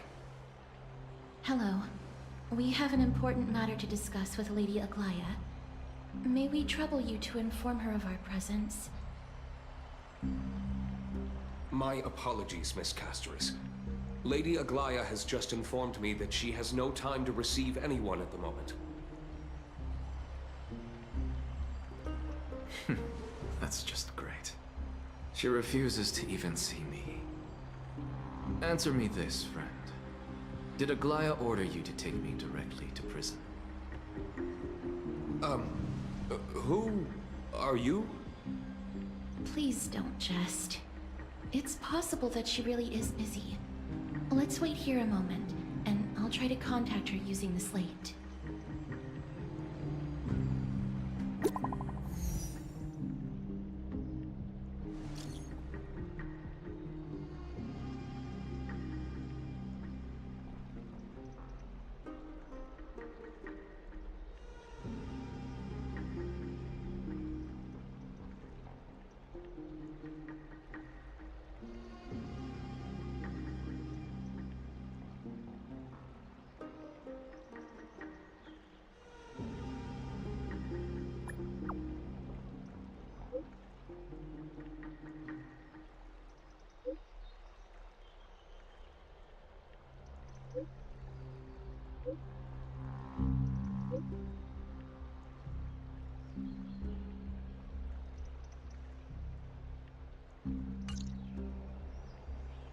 It's fortunate we don't have to confront that woman while I'm hauling around this sick body. Casterus, and this friend I haven't gotten the chance to know, I'll take my leave for today. That Titan made a myriad of adjustments on their own. My head still aches from that. I don't want to stay a second longer in this noisy city if I can. Please be careful. Akama isn't the Grove. This place is covered by her golden threads. I know. That woman is extremely confident I won't escape her grasp. Don't worry. As I said before, I'll mind my behavior. Mister, so many unexpected things happened on our journey to the Grove. We truly had no intention of putting you in danger, let alone face the Black Tide head-on.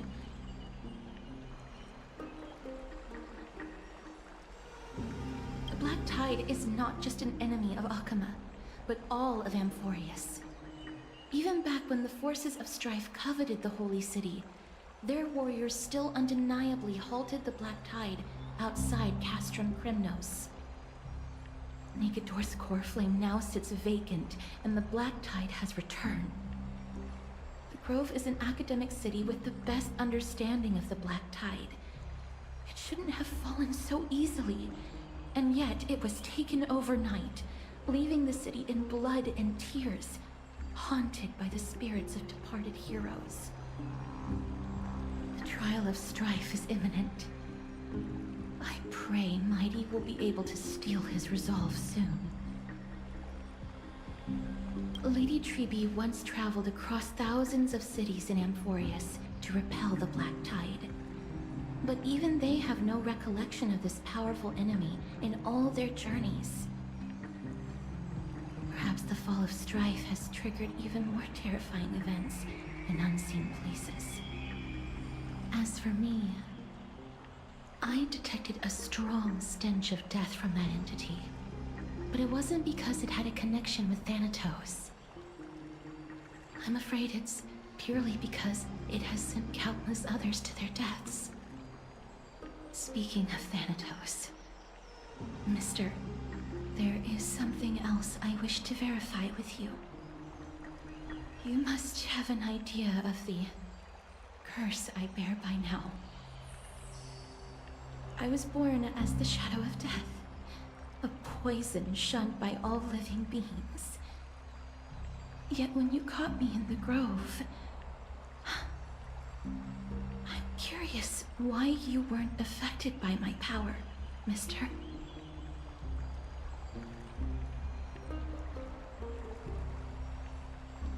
My apologies for the abrupt question. For all my life, I've always wondered, what is my connection to death? And why am I inextricably linked to Thanatos? Mister, you must be tired after being on the move these past few days. Please set aside the tragedy at the Grove for now, and rest for the day.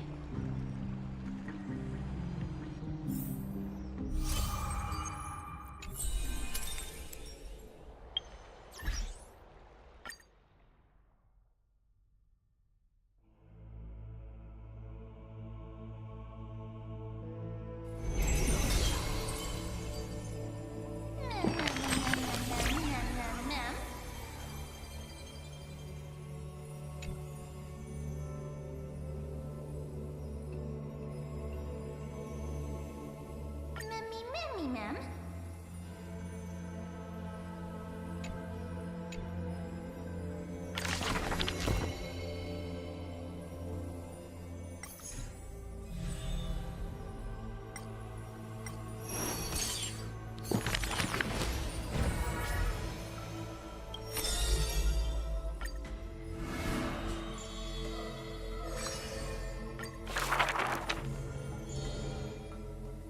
This person's name was seldom mentioned.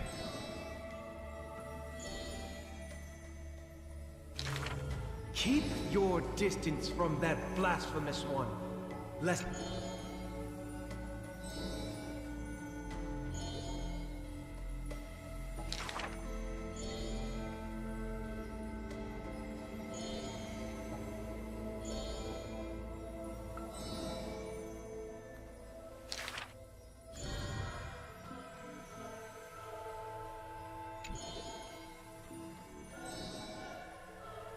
Faced with the god's edict, even I cannot resist. Miracles are the most conceited. Magic tricks are the most articulate rebuttal.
Mister, you must be tired after being...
that all?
It's still early.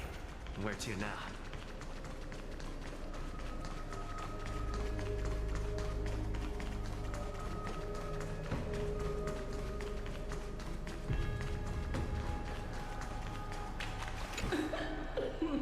Poor man.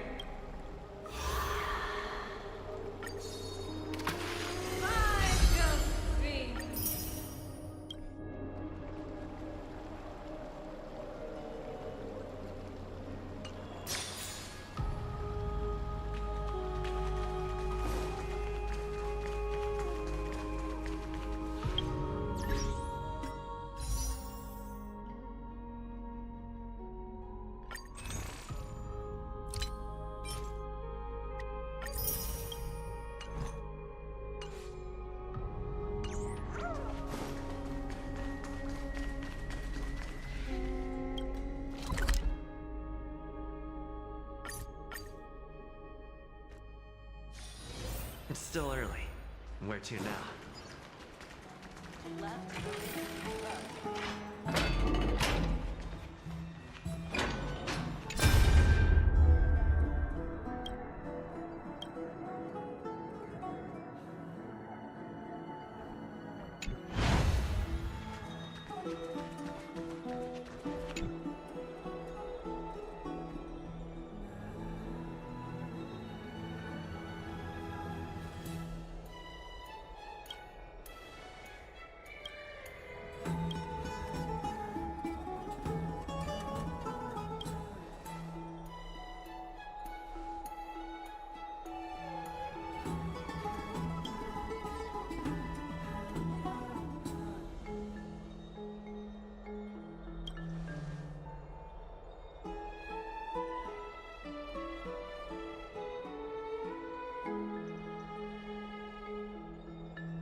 Trian? What's wrong? Is there trouble at the Grove? Yes, I sensed something. It was fleeting, but very strong. It feels like they're in some big trouble. Trian used the Century Gate again. Can you see what's actually happening? No, it's fuzzy like always. But the enemy's aura has disappeared. Maybe they've moved to a safe place? Let's hope that it's just a false alarm. We should place our trust in him and Castorus, teacher. They will keep Trian safe. Peggy, you're talking like we're little kids. One day, Trian will reach her limit, and Trebi will take on the role of gatekeeper from her. We are all aware of that. I am just a little concerned about her state of mind. Trian was already unable to speak, even in short sentences when they left. we want to say a proper goodbye at the very least. I will pray with you. Thanks. And Aggie, it looks like we will need you to come with us to the baths this time to unwind. It feels like neither of us have laughed for a long while. It's time to head out with the west wind! All right.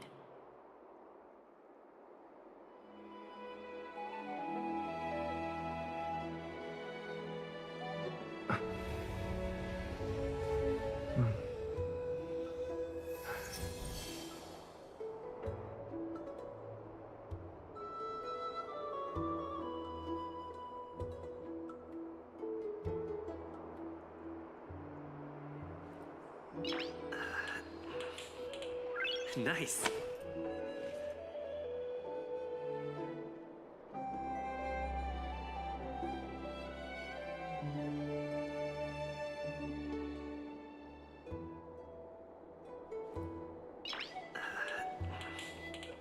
Nice.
Here's really hot and heavy.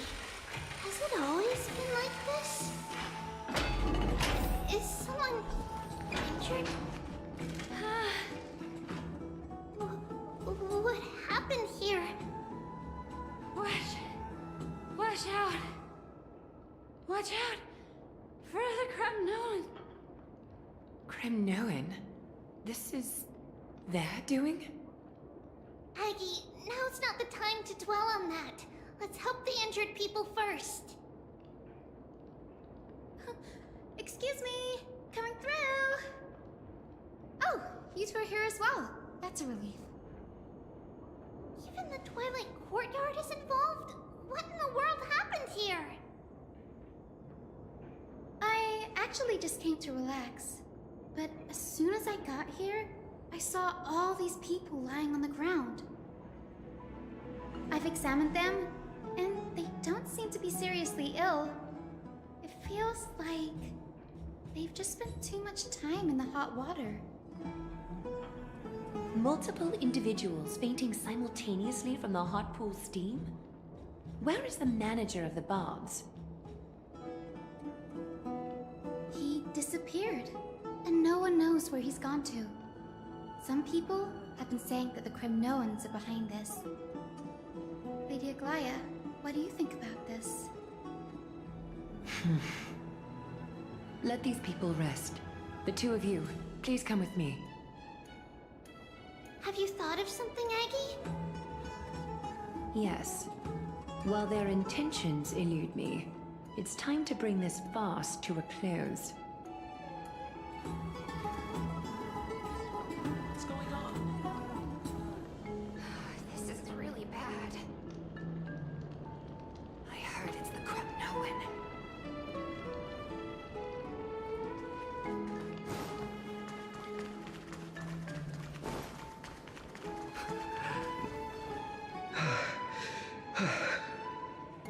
Snowy! Even Snowy! The culprit. The culprit is Mightimos. Oh. Dee! What did you do to everybody? It's just another duel where I claimed victory. Duel? As I expected. On the surface, these two are the mightiest warriors in the Holy City, but they're still impulsive youths at heart. Speak up, Mighty. Tell us exactly what kind of foolishness you and Finan indulged in this time.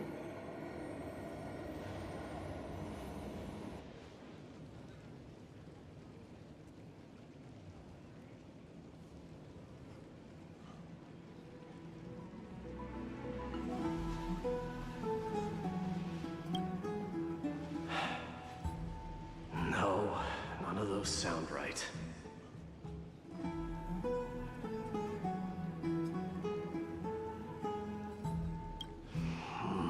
Forget it. Am I seeing things? Is the magnificent deliverer finally deigning to step outside?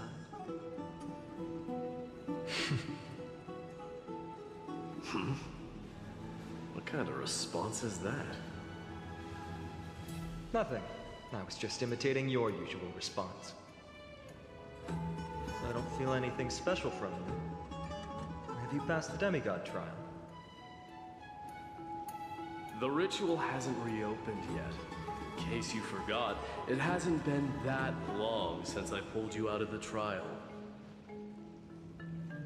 I didn't forget. Then, you're welcome. In twilight's last gleam, Makima stands bold. In walls sturdy, tales untold. Dreaming of her fruitful gardens, pilgrims arrive from distant lands.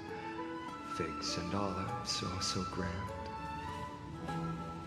Yet little do they know that they will step into flames, fuel to the fire, a burning brand. What are you playing at this time? I just felt like reciting a few lines of poetry. Surely the Crown Prince of Kremnos knows how to appreciate poetry, right? Kremnoans steer clear of such weak literature. But my library doesn't lack collections of this kind. These lines express the poet's yearning for their home, just as Akama is distant from many people's homes. I know how to interpret poetry, Haikis. There's no point in pretending to be profound, my friend. Thank you for helping me out when I was in a tight spot, but it seems to me that you aren't prepared for the trial either. Don't compare your situation with mine. My people are still relying on me. I can't ascend to godhood on my own without first resolving their issues.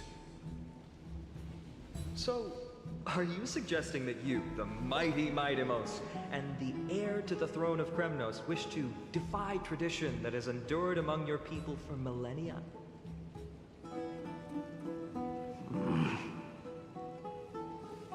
Still thinking about what I should do. Never mind. It's probably not my place to offer you counsel. An idea does strike me, though. Go ahead. Let's see what terrible ideas you've come up with this time. Maybe we both need to relieve some stress. Come, Mighty-Mos, let's recommence our previous competition. This time, we'll see who can stay in the super hot bath for longer.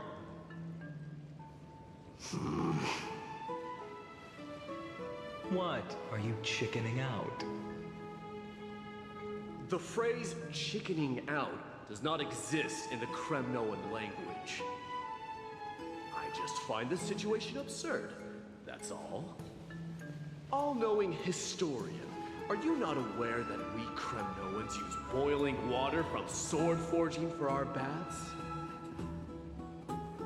Looks like I'll have to teach you some royal etiquette today. And thus, an unprecedented sauna battle commences! With unparalleled resolve, the two warriors' determination even alters the very hue of the steam. Flames intertwine with scalding vapor, reaching toward the heavens, shrouding the sky in the sun. The spectacle is so magnificent that none dare gaze upon it directly. Since we can't see what's happening in the competition, why don't I regale you with a tale of kings to pass the time?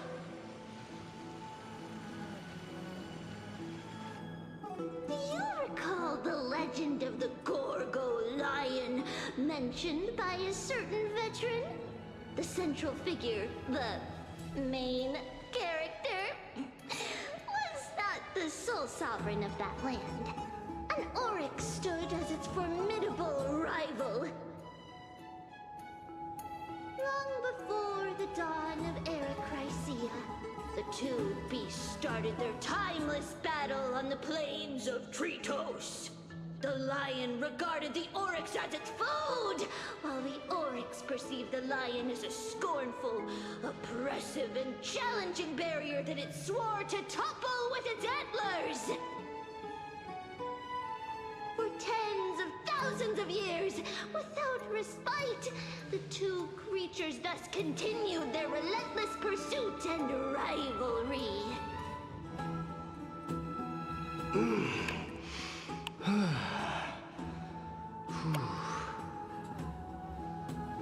It fixated on its rival's fleeing form in the chase.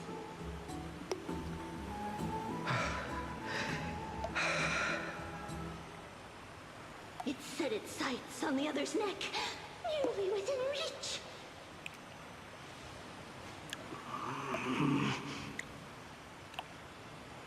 It was stuck in a corner.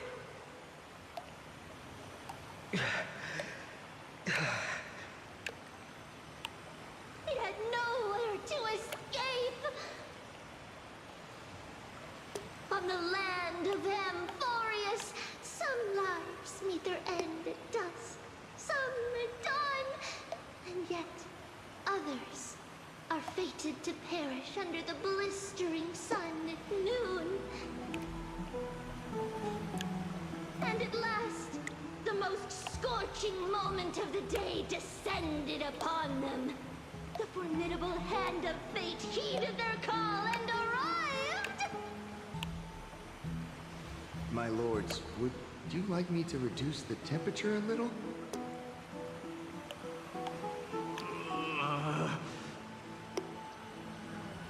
What?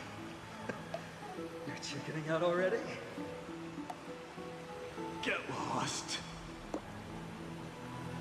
Are you asking me to get lost, or...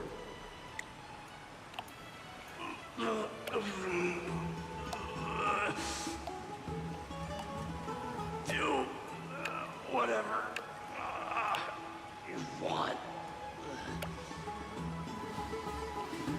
Oh, please forgive my presumptuousness, my lords.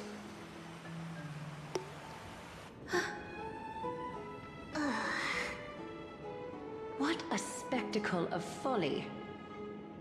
This is what you get for daring to challenge a Kremnoan without understanding your own place.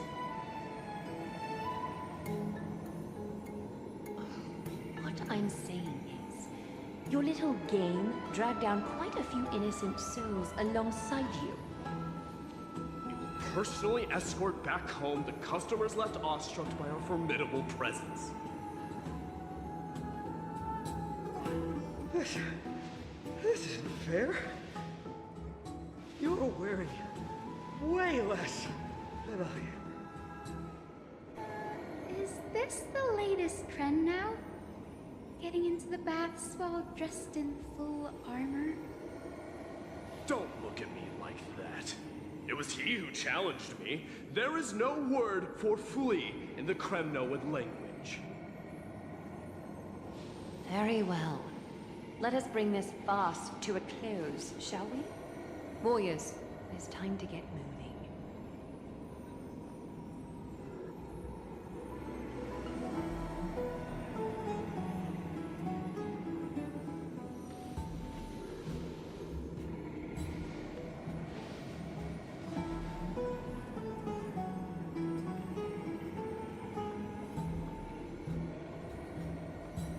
Alas, the Flame Chase journey is destined to be a lengthy one, replete with obstacles. But thanks to those two, all the gloom has vanished into thin air. Though we just had quite the commotion, it's not every day we find the Memorial Palace this serene. Shall we continue with our previous plans? Hyacinth, would you care to join us? Such an empty bath is indeed a rare sight. I was looking forward to unwinding after work. I'd be delighted to accept your invitation, Lady Treevee. How about we go to the biggest bath?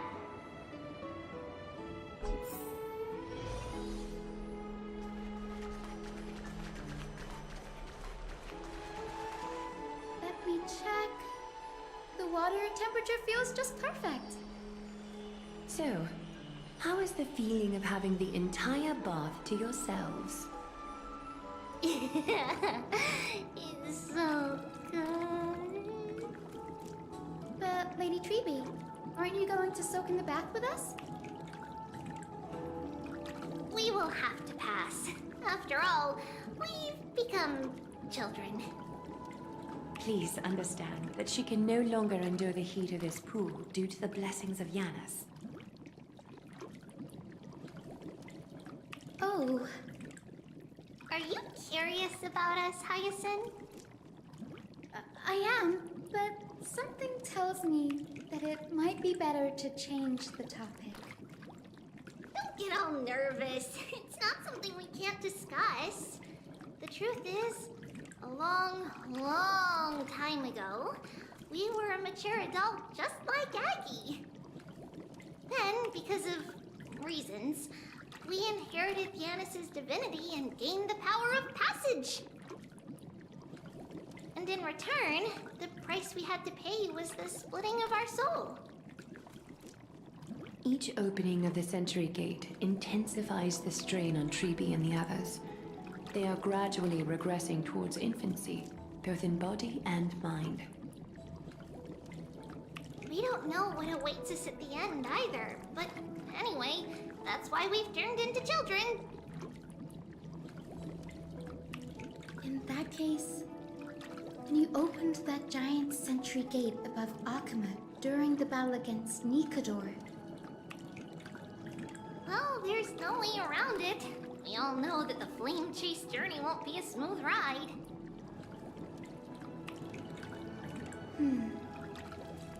Maybe we can find a way to fix it. The primary research focus of Nooseporists is the soul. We explore its depletion and methods to restore dispersed souls. As long as research continues, there might be a breakthrough that can help. We will do everything we can. So your first reaction is in fact denial. You're indeed an Access student. I look forward to your good news, Hyacinth. Now there's another reason to look forward to tomorrow.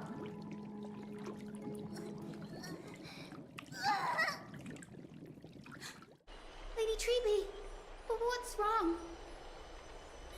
Something's off. It's that strong feeling again. Is it Trian? Wait, no. It's not Trian this time. It's Trinan. Trinan is in danger.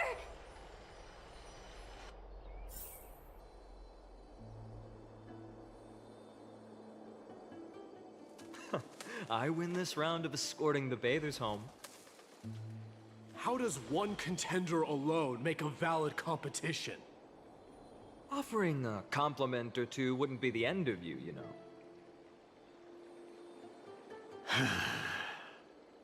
Haikas. What is that word? Is that your native tongue?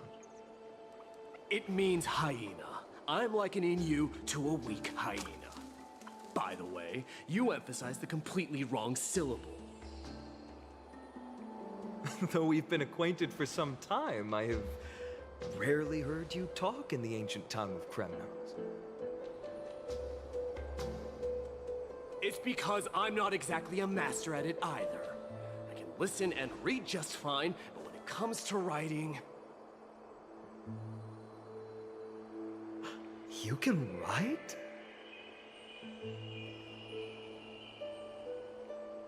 You speak as if you don't have a brain. That was in jest. I understand. After all, you spent all your childhood wandering far from home. Worry about yourself first, Deliverer. You also never mention your hometown, apart from when you need to introduce yourself.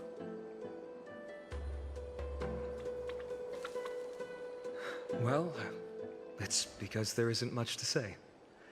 Ides Elysiae is simply a tiny village that disappeared many years ago in the flames of war.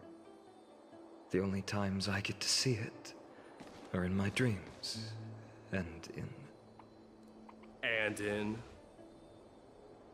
in the trial from the Lance of Fury. I knew it. Yes, I saw it all. Ides Elysiae ablaze with everyone. My family, friends, and my kin, lying in a sea of flames. A blood-red half-sun hung in the sky, just like on that day. And before my eyes, that murderer killed Cyrene. But I saw its form this time. A black cloak, an eerie mask, and a broken giant sword that carried an ominous aura. I fought it in the trial. But even though I've been fighting, improving, and resolutely getting stronger all this time, I still couldn't defeat it. You were blinded by hatred and almost lost yourself in that trial. That's right. And that's why I am truly thankful to you, Mightymouse. You finally picked up some manners. Better late than never. Then what about you, Mighty? What did you see in that trial? What do you fear? There is no word for fear in the Kremnoan language. I'm getting the feeling that your language has no words at all. But to answer your question, I saw Akuma in the trial. As well as... my old comrades. Hephaestion. Perdiccas. Ionius. Ptolemy. And Possesta. Ever since I returned from the Sea of Souls, these five have been by my side. We faced life and death together during our days in exile. Those 10 years were arduous, yet filled with moments worth treasuring. Each night, we would gather by the campfire, savoring honey brews and singing our hearts out. The wind in the wilds of Amphorius smelled like rust. Hephaestion would always tease me about adding goat milk to the honey brew, claiming I ruined the blood-red color of the drink. He had a scrawny figure, but was a relentless force on the battlefield, dispatching foes without so much as a blink. Perdiccas was an expert in concocting medicines, delving into all those strange folk remedies. Leonius was a swift runner, and our most reliable messenger. Ptolemy was a real bookworm, always spouting off in chapters and verses. When we left Kremnos, he made off with a stack of ancient tomes from the Grand Library. Not like it mattered, as my family owns the library. And then there was Possesta. He was the silent type, but a truly masterful musician. This is the first time I've heard you mention these five, and their names. They died on the battlefield before the Kremnoan detachment managed to join Akuma.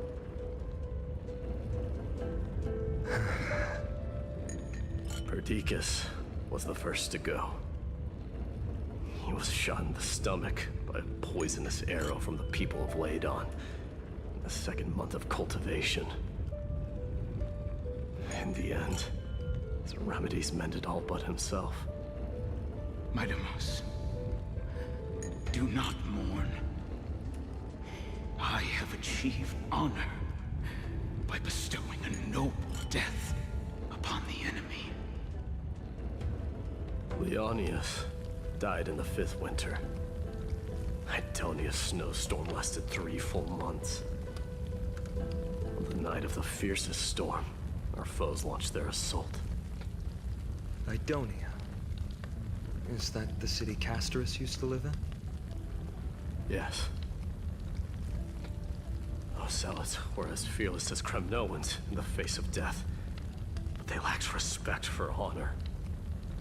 They cornered us in a bottomless swamp. Leonius covered for our retreat, and they cut his legs off. He vanished into the mire of a foreign land, his body never to be recovered. This is perfect. Midamos, I can finally deliver the news of you ascending the throne to the Netherrealm.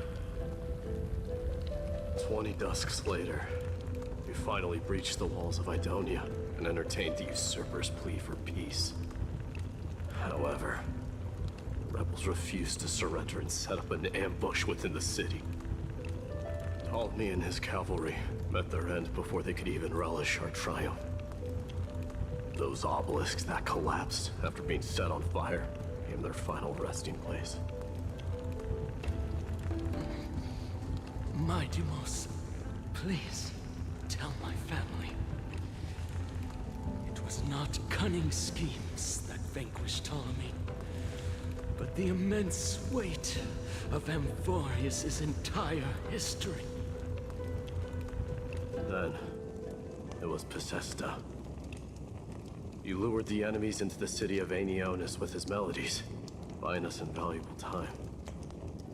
Our enemies, consumed by indignation when they discovered the trick, set the entire city and my soldiers on fire. His final words were recorded on a small clay tablet, fractured by the flames. Midamos, don the crown.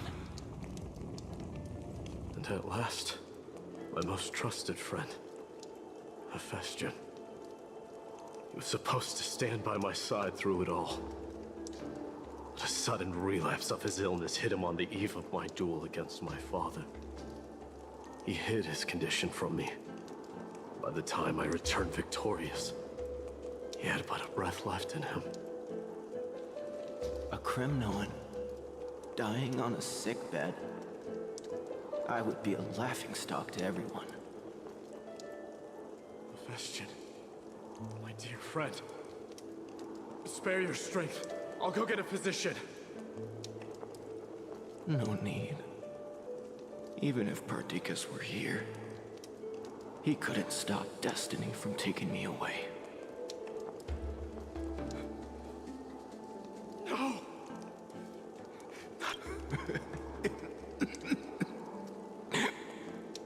Mightimos,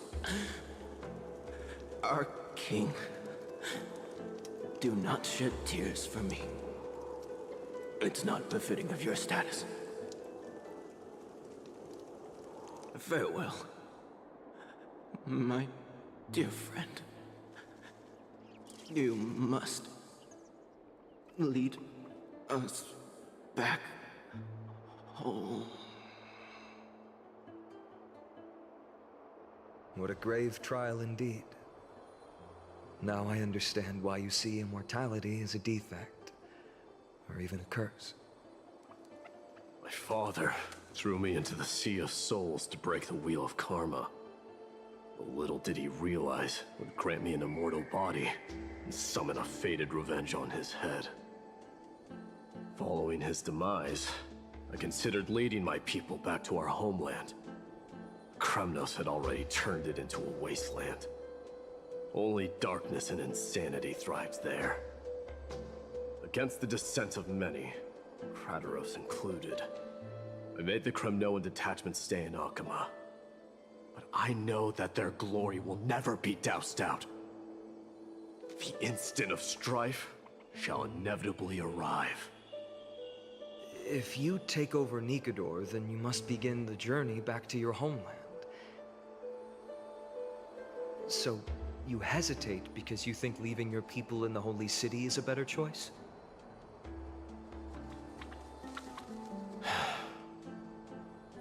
I don't know. But I have never been crowned. Those 5 were never endowed with any titles. None is aware of their glory. Your predicament is truly complicated. I don't know how I can give you any useful advice. Maybe you could seek counsel from more people, such as the Grand Craftsman. Cartonis' people seem to have been through comparable dilemmas. And that teacher of yours, Krateros? Dee, we've got a big problem! Big problem! Lady Tribby, what's making you so flustered? Hurry up and go save Trinan! She got abducted by Krateros! Krateros! What's going on? Mightimos. It seems I was the one who exposed my vulnerabilities first. Aglaya, I demand an explanation. This man abducted Trinan by force, and forced her to bring him to the Vortex of Genesis. He then brazenly stepped into the trial of the Lance of Fury, and naturally failed. Is she telling the truth? Why did you do that? Because I don't want to wait anymore. Your hesitation made me desperate. If you want to run away from your destiny to become king, then keep running. Someone will eventually stand up and fill in the gap left by strife. Then they will lead our people home. Age has blinded you, teacher. Can't you see that I'm hesitating because of this very recklessness seared into your blood? Krateros, do you truly believe you're worthy of entering the trial? To blaspheme against the prophecy? Does the mission we Chrysos heirs bear seem like child's play to you? Do you know how the Kremnoans see you, Aglaya? You're a hypocrite and a megalomaniac. The prophecy of Genesis and the Flame Chase journey are just excuses for you to seize power. Silence! Krateros. Do you even know what you're saying? Are you defending this woman, Mighty Mos? How many wars did people start because of her and her so-called prophecy? How many cities fell in the past millennium? Their people massacring each other. Even if this so-called Genesis really exists, will there be a place for the Kremnoans in that new world?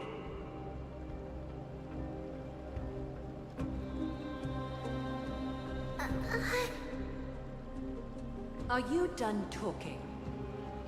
By agreement between the Chrysos heirs and the Council of Elders, those who trespass upon the Vortex of Genesis need not be tried by the Council. I am allowed to pass judgment alone. Krateros, your actions are unforgivable.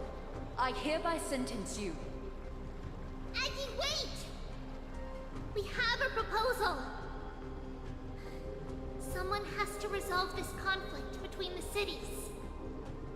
Lord Krateros did not use violence to harm us. We can sense that his anxiety stems from his concern for his people's future. Please, Aglaya, hear us out first. I'm listening. I'm sorry, Lord Krateros.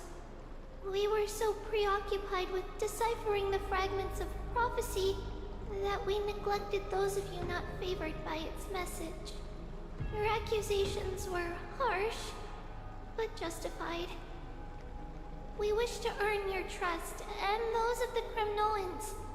I think the best way to do that is to take you to witness the source of the prophecy for yourself. How are you going to show me something that has no form?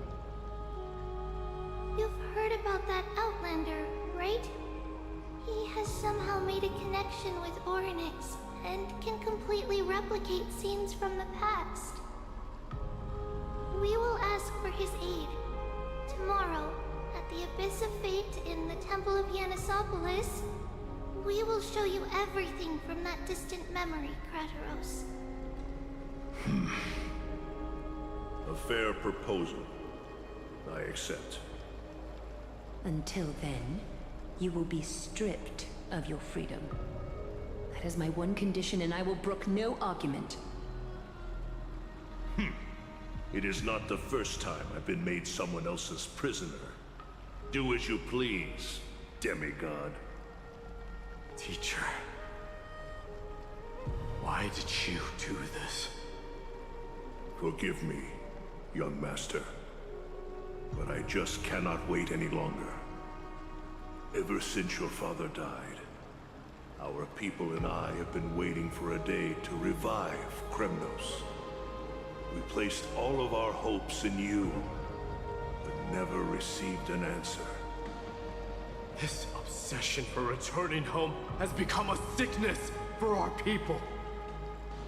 Wise as you are, I refuse to believe that you can't see the truth. You have a clear head, which is why you're also incomparably alone. A smart person can only choose to tangle himself with the mundane of this world. If you're truly capable of leading our people beyond this blood-stained fate, then prove it to me once more, Mighty Mos. Just as you did back then.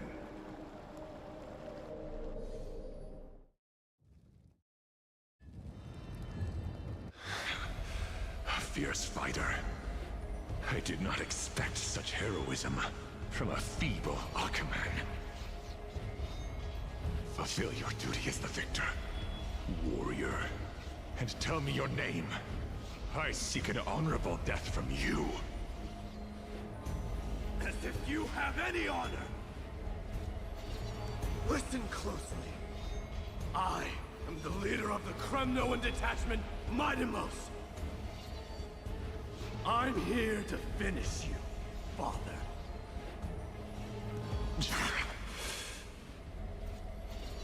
It's you. The beast spurned by all. So you did defy death. The prophecy was true. You will bring an end to my Kremnoan dynasty. Defy? You're wrong. Death fears me. It's the reason I have this body of steel. As for you, you already stand at death's door, Father. You were the one who threw me into the Sea of Souls. The one who tried in vain to enslave a Titan. And the one who desecrated the body of a god. Hyrule, you're a weak king. So weak that even the lowliest hyena is a more noble existence than you. Now, fate's reckoning is upon you. Then swing your blade. Take my crown. Coronate yourself with an old king's blood and inherit it all. Become the new rightful king of Kremnos. I don't want the crown. Listen, there's only one end for the kings of Kremnos, and the crown means nothing to me. All I want is your life, to avenge Mother and my comrades. But the walls of Kremnos won't fall with me. Do you truly think you can escape fate's grasp, my son? You and I, we're both the same. We feast on strife and fear. Now kill me! The son of Gorgo is destined to be crowned in blood!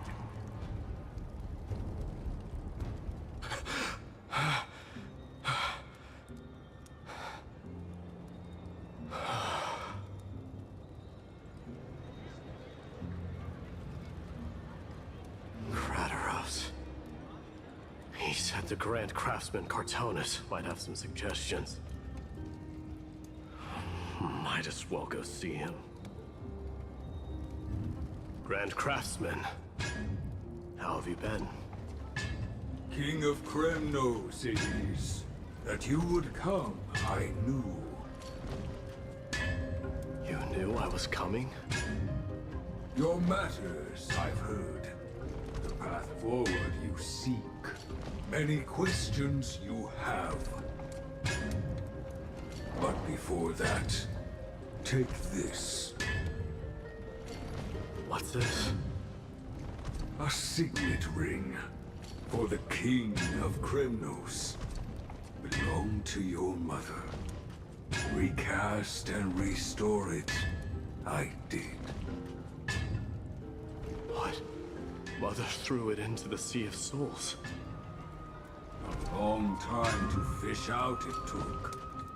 Very fortunate we were.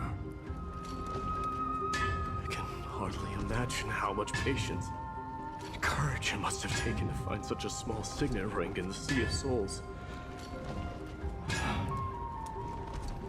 I owe you one.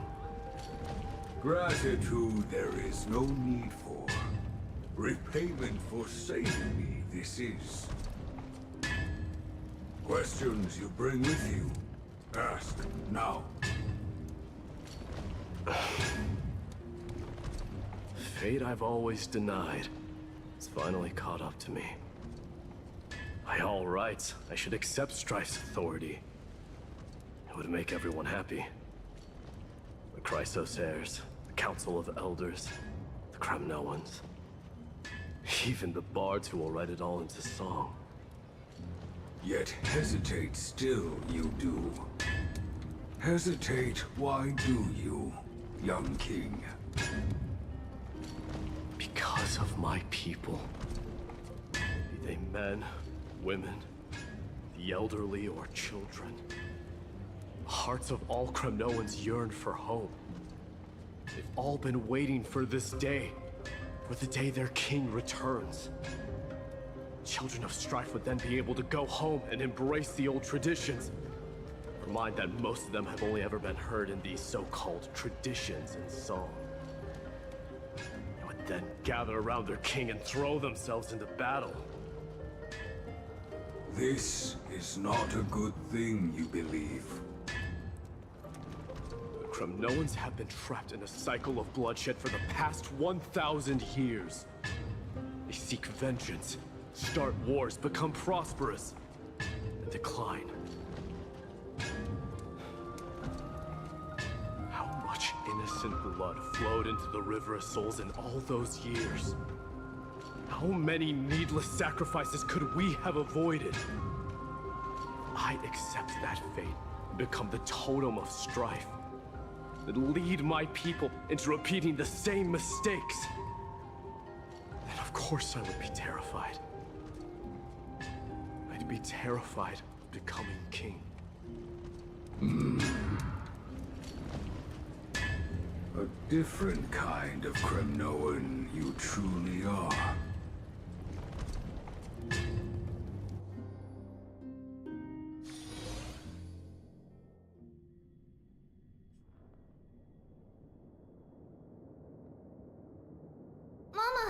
Mama, I had a dream last night. Oh. Now what did you dream about, my darling Trebios? I had a dream that I turned into many me's. Then we made the moon into a ship and made the stars into our sails. Then we floated on the ocean and let the wind blow us in any direction it wanted. Well, that sounds like a lovely dream. Yeah! The ocean and the sky were really, really dark. But there were so many of me that I wasn't scared at all, because we'd all sing together. The ocean wind blew us onto an island where the wind tasted like flowers. There were bleating sheep and chirping birds inviting us to be their guests.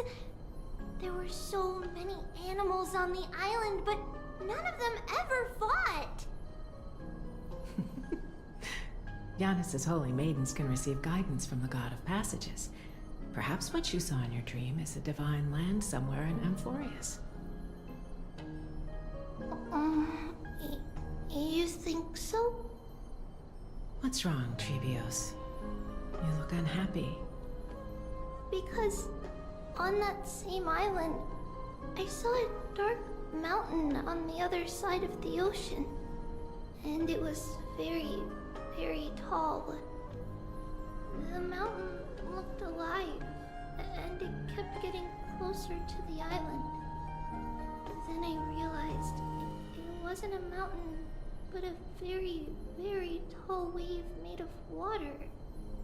When the wave smashed against the island, it looked like it was going to eat the island up. The small animals tried to chase it away, but they couldn't stop it. Then there was a bang and I woke up. A dark wave. Mama, does something that scary exist in real life? Yes. Unfortunately, it does exist in Amphorius, but it's very far away from our temple. We call it the Black Tide, though it has nothing to do with water. It has no shape or form, but it can swallow up animals, humans, and even titans, turning them all into monsters. Oh, the Black Tide is a baddie. I don't want everyone to turn into its food. Can't we chase it away? Of course, my dear. You only need to behave well and listen to what the adults tell you. Study all the knowledge and etiquette you need, then grow up and become a proper holy maiden. The divine Giannis will then give you guidance and help you light the way for the people. Wow, I'm gonna eat a lot and study a lot and become a holy maiden. But Mama, you said the Black Tide can swallow up titans too. What do we do if even Yanis is eaten? If that happens, then the Holy Maiden will have to be the one to guide people on the right path. After all, we are the human avatars of the God of Passages, yeah? Yeah! But one person alone is not enough. Once you're older, you'll make a lot of friends. You must do your best to unite them, because that's also our duty as priests. Friends? Are they also like me and Mama with pretty red hair? They might not, but they'll certainly be just as smart and kind as you. Mama? Am I dreaming? Don't be silly, dear. Of course you're not dreaming. I've always been by your side. What? Now be a good girl and call your friends over too. Let's play hide and seek, just like we used to, okay? My Trevios is the smartest girl. I'm sure they remember where everyone is hiding.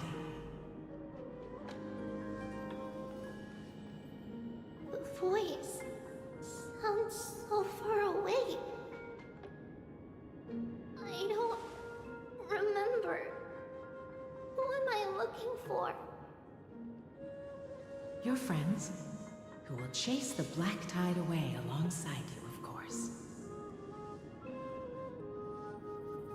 Is this from my child? Use this. There will be an amazing captain on that big ship. She's cheerful, optimistic, bold, and cautious. She'll be able to get everyone together. Wow, that's amazing! Can I be the captain? Of course you can. But you'll find someone else who's better for the job, my dear. I think that person lives in a beautiful temple that sits atop a hillside, covered in golden fig trees. There's a noble girl there who's very smart, but also very delicate. Just like Mama? Perhaps. But before we find the captain, the ship also needs some... Let me think. I know! I named this doll after myself? I don't remember it all. Is this a dream?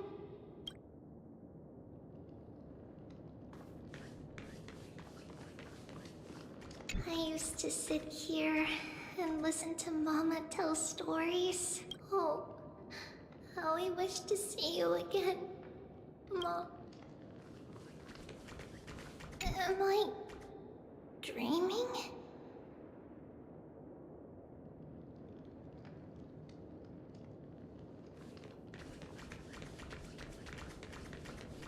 It's packed full. Mama must have left all of these for me. All the words are blurred out. Could it be that my memory is fading? That chest! Huh? Why is this doll inside a chest? It's holding a sword. Why? Many years later, many brave warriors will board this ship. They're skilled combatants who fear no danger. Ooh, I can learn how to fight too and protect everybody! Silly girl. You're Yanisopoulos' holy maiden. It's not your duty to fight. There will be many others to protect you. Alright. Then where will they come from? I believe one warrior hails from a lovely village where bulrushes flourish, while another comes from a magnificent royal city. Though each has their own troubles, both are ready to lend their strength for the ship's long voyage. In that case, let Trianne fight by their side. This way, they'll always stay on course. could I have known the name Trian back then? Was it just a coincidence? Or...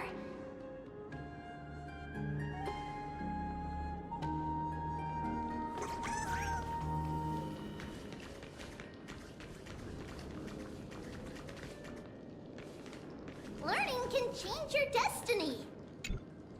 When navigating at sea, you need to know both astronomy and geography. Isn't Yanis's knowledge enough? Oh, sweetie. The ocean isn't like the land. It's easy to get lost. That's why it's important to learn to recognize the miracle of Aquila. Alright! Even though my brain is already super duper smart, I'll still try my very best! Circe also favors children who try their best. They will send a wise scholar as everyone's teacher to help you reach your dreams. I want to be a teacher too! Oh, wait. I'm super duper smart. So I want to be the teacher's teacher! Why not? But if you're going to be a teacher, you might need to tone down that hyper energy of yours. Then Trinan can do it! She's well behaved and would make a great teacher! Mama and the others always said that I had a great memory. But now, I can't even tell if this is a memory or a dream. Come, let's line them up.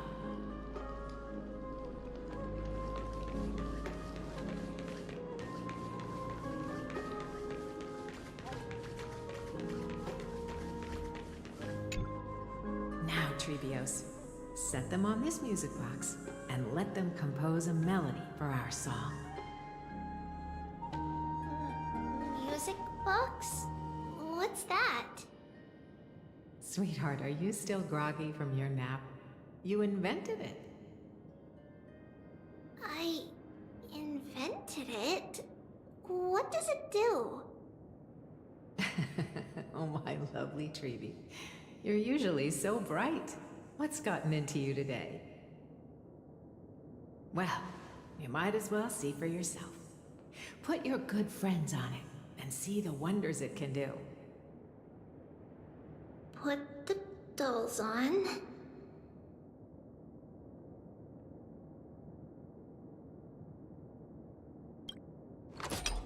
It's rotating, and I can hear something. That's right. It's a music box. If you place the dolls in the right spots, it will start rotating and play beautiful music. Out of all your inventions, this one is my favorite.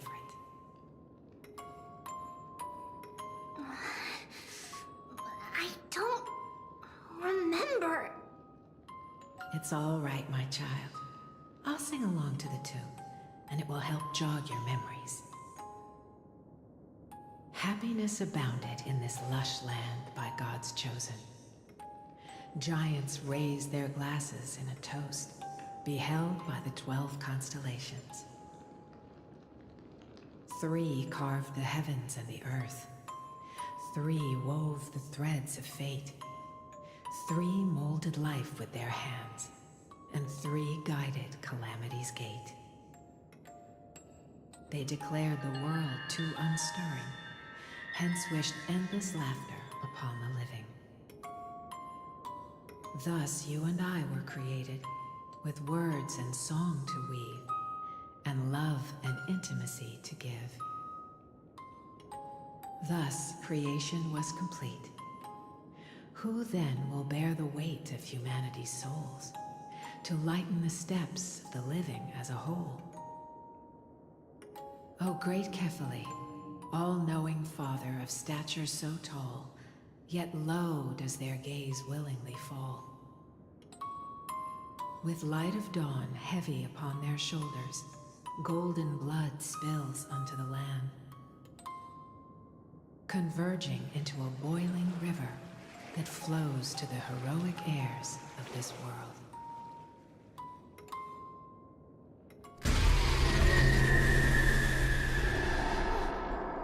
What's going on? Oh yes, please lend me your ears. In black mist, as death and fate draw close. On the bloodied earth, the living and dead, but ghosts. What is this world? It mirrors your maze-like fate. What is this world? A silent lament without a trace. What is the past? Wandering ghosts that linger. What is the future? Souls scattered by fate's finger. What is the start? A voyage born in solitude. What is the end? A spirit, lonely and subdued. Lonely and subdued. And subdued. And subdued. Subdued. Subdued.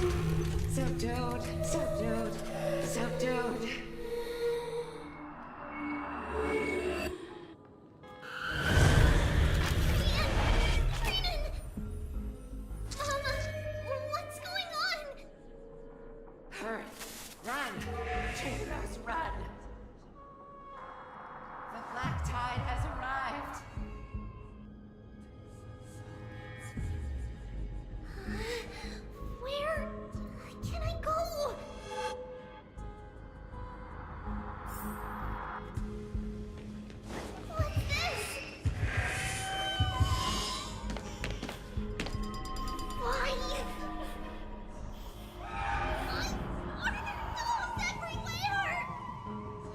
This is the sacrifice of a holy maiden. You won't make it to the end. Only one person can.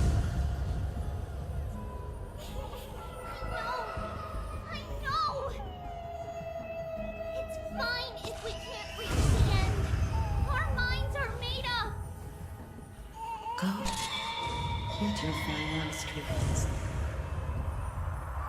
Time is running out.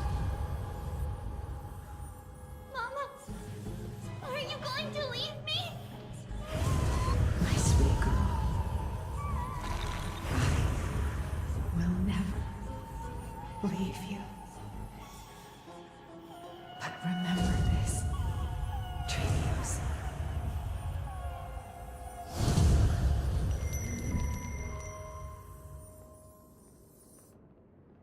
All shall bid farewell to one, and that person alone will witness the miracle.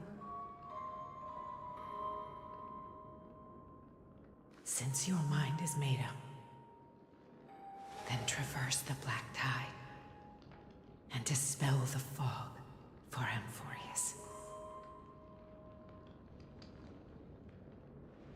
I shall see you tomorrow, my dearest Trios.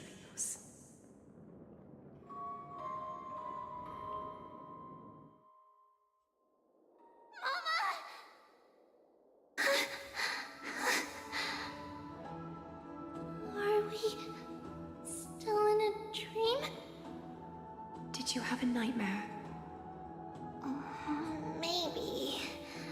But it's been a long time since we had any dreams.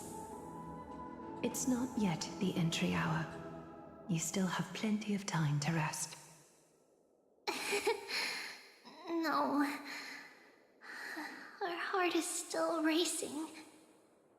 It must be that reckless Kremnoan soldier who startled Trinan. And you as well. If you want, I can pierce through his chest with the golden thread right now. Aggie, cut it out with the scary talk. I'm just kidding. If I were serious, I wouldn't have waited until now. Do you want to talk about the dream? Keeping it bottled up is not good for your health. We had a dream about Mama. The dream itself was nothing. It's just the timing that feels a bit... You mean... It It's Trian. Even if we refrain from ever using the power of the Century Gate again, her soul continues to slowly drift away from her body. There isn't much time left. Perhaps it wouldn't be such a bad idea to let her relinquish her role as the gatekeeper and live out her days as a carefree child. You have a point, Aggie, but our decision has already been made on that matter. I believe there's still another way. Souls will be spent until they dissolve into dust. Such is our fate. Once we had a whole and connected body. If that body were a tree, then its trunk and branches would share the same fate, decaying at the same pace. Now, we are fragmented into numerous selves. Despite the absence of a trunk, we are offered another possibility. We can choose how our branches will perish in a way that is most beneficial to the Flame Chase journey. Compared with saying farewell to one person, watching many fade away before me is even more sorrowful. But advancing is the destined end of Yanis's trial. There's no retreat in our path. Don't feel sad about saying goodbye to us. We have already agreed on this, right? It won't be long before I forget what sorrow tastes like.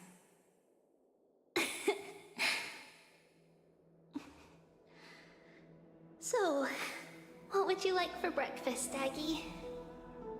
What? Where did that come from?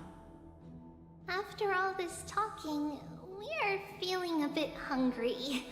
Plus, it's nearly the entry hour now. Do you remember when we first met, Aggie?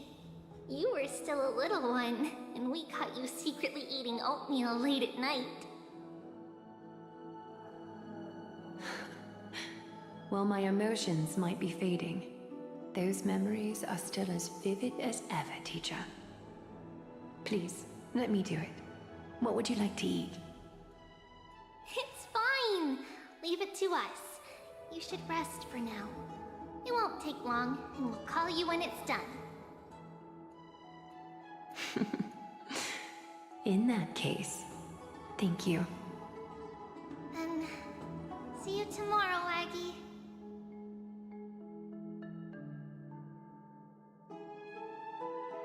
Nevertheless, that nightmare is ominous.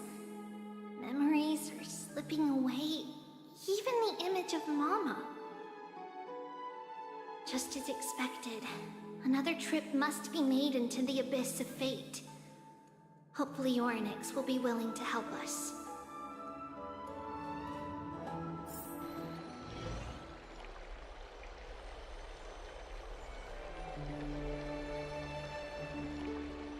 Long time no see, Professor Anaxa.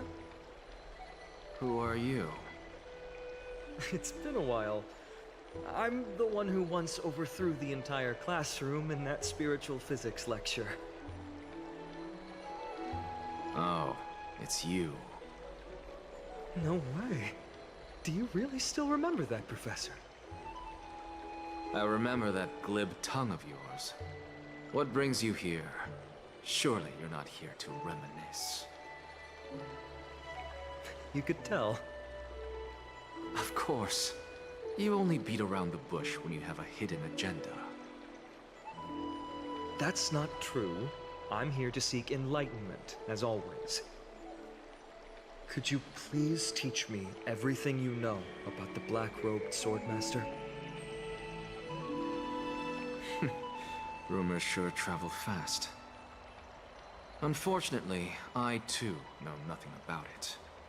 I can only tell you that it is clad in a black robe and wields a greatsword. At least, it looks like a greatsword. It's shaped like a twisted half-sun, and a peculiar dagger resembling a crescent moon. By the way, take this with you. I got it from the sneak attack. It's yours now. Oh. I was right.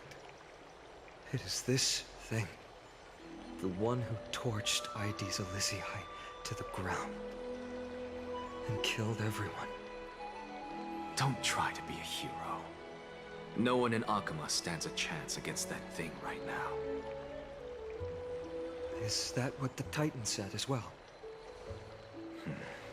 Not at first. But the god relented after having had a taste of its power. Even with the god possessing me, I couldn't fight against that blade. That incredible power doesn't seem to be granted by any Titan. Are you suggesting that it originates from beyond Amphorius? It's possible. Much like the Black Tide, no? Nonetheless, it's an enemy we must overcome. We? Drop the pipe dream, Finon. No one wants to see you fall by their blade. Their mere presence will endanger the Holy City and the Flame Chase. You know that I don't believe. You don't believe in the so-called prophecy, I know. However, I'm here to seek your assistance, not at the request of Aglaya or Trevi. I just want to eliminate a threat to the city I pledged to protect. That's all. The tragedy at the Grove must never happen again. Take a seat. Since you are sincerely seeking enlightenment, I suppose I can tell you one more thing.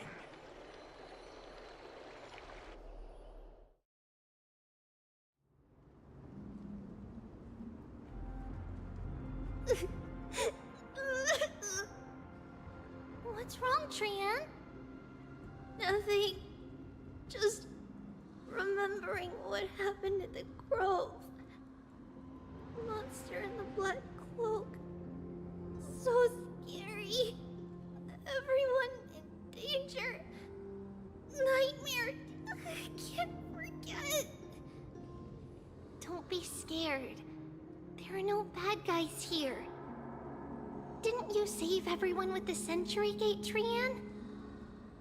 Trian threw it away. Far, far away. It's never coming back. We got back safe from the Grove because of you, Trian. You're the reason the Flame Chase journey can continue.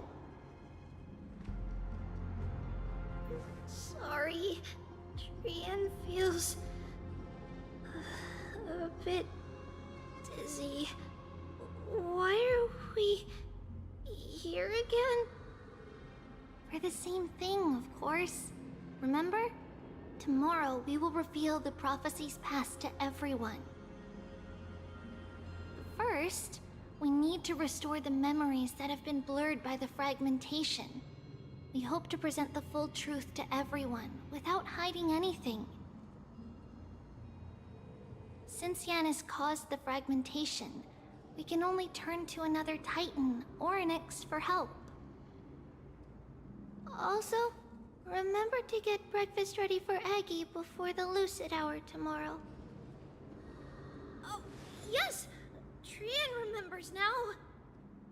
Oh, on that note, we had better prepare some saffron before we meet with the Titan. Saffron? Huh, it's an essential offering for rituals in the Temple of the Three Fates. You think we shouldn't go to Orynyx empty-handed? Yes, it's also a symbol of Yanisopolis.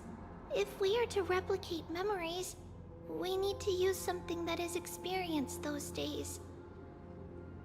And when we first met Aggie, we added that to the porridge we made for her, and she really loved it. I see! It's like killing 3 birds with 1 stone! But it all depends on whether Orynyx is willing to help us. This be a problem. After all, it was us who took the core flame from Yanis, from Orynyx's kin. We will have to give it a try, if there's truly no other way. In our current state, we probably can't do anything to them. We'll cross that bridge when we get there. Leave it to Trian. Trian knows how to play cute. In any case, let's look for Saffron first. I hope there's still some left in the temple, untouched by Mikador's soldiers. I remember that aged saffron is preserved in sealed jars. Let's be on the lookout as we go.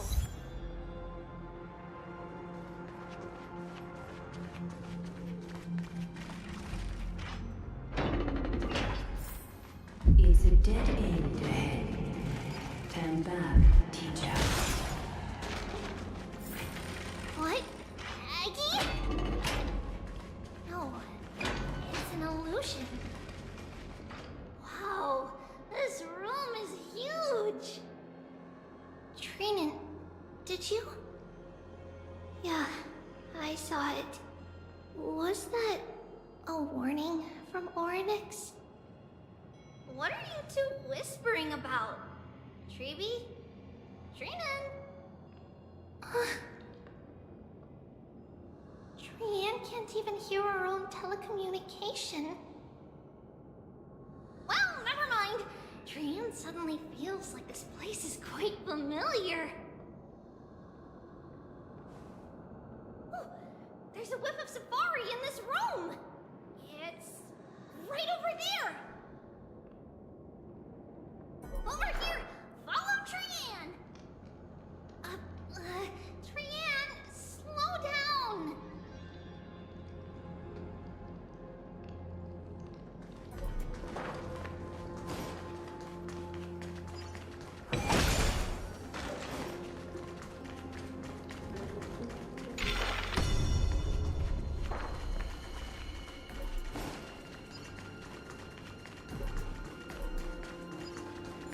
Even if separation is our fate, a futile death is not the solution. Right here! I summon thee, Orynyx! Stir up ripples of past reverie! Something's appeared! Wait, we should read it first.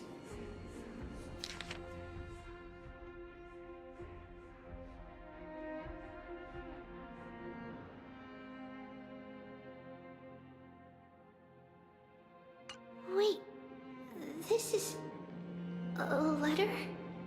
It mentions something about Saffron and Treebios? Isn't that... Never mind that, let it be. Is it possible that... But why haven't they said Orynyx has the whims of a child? Perhaps they're... Come on, this isn't the right time to be playing games. Separation and death, reconciliation doesn't come easily for a mortal. Are these visions also fragments of the past?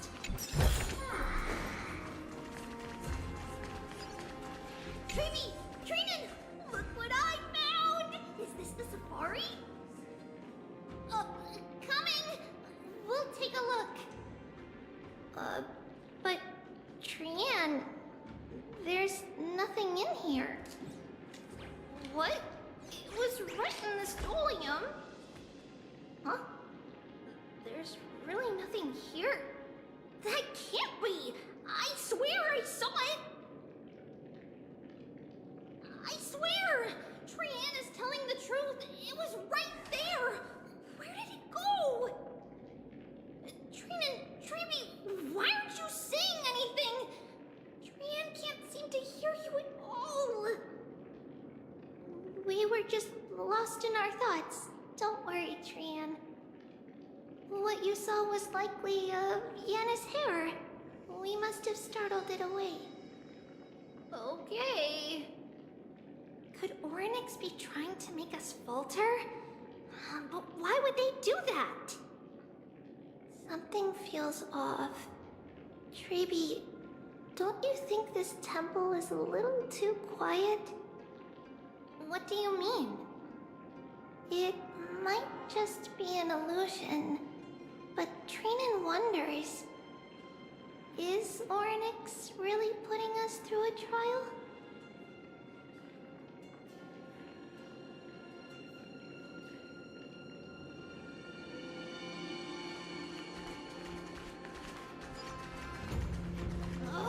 Still no luck finding any safari. I suppose we can do without it. Let's try to convince Oryx. At least they didn't toss us out straight away. Whoa, Treaty, look at this! So cool! It's really quiet in here. Do all Titans live in dark places like this?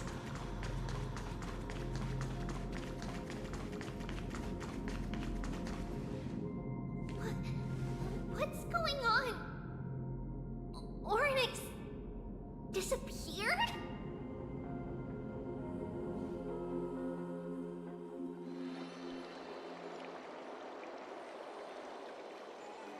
Are you saying that the black-robed swordmaster is not just tied to the Black Tide, but is also hunting for core flames everywhere? This is the most plausible possibility. First, it has a vessel that can hold core flames. Second, I'm one of its targets. Let's start with the first premise. Its peculiar ceremonial blade can interact with a core flame, as evidenced by the pull I felt when it stabbed into my chest. I hypothesized that the blade can sense, absorb, or even retain core flames. The second premise is even more explicit.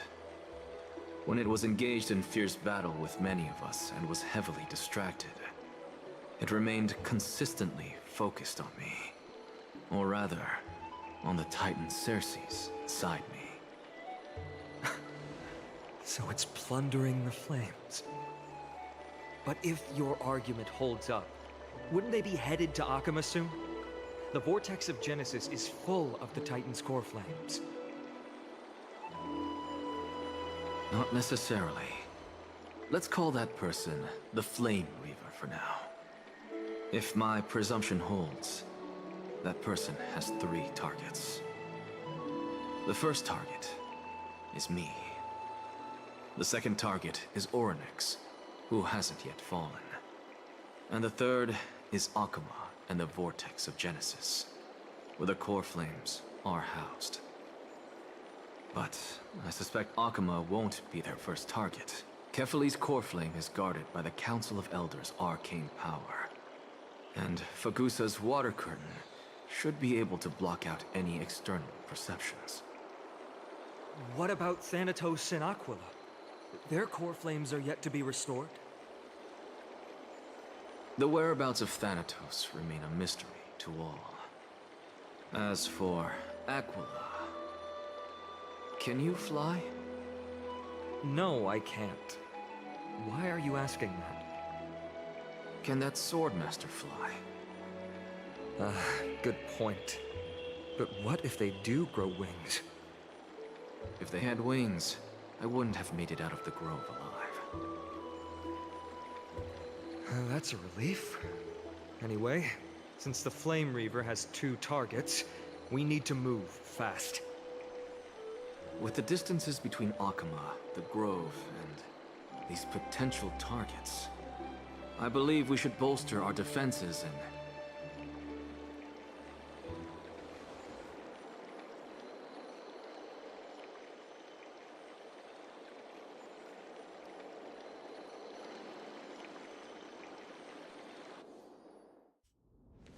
Oryx! Are you in here?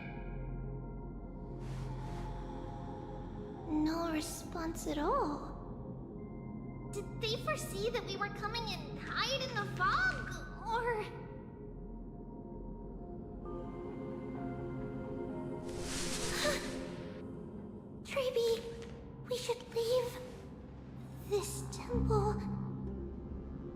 has other people in it. What?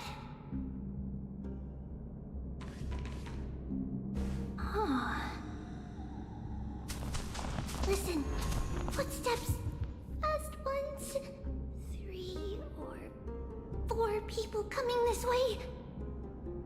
Come on, we need to hide. Whoever they are, we can't let them see us. Treeby, Trainan, come check this out. What's this? Tran feels like it's so familiar.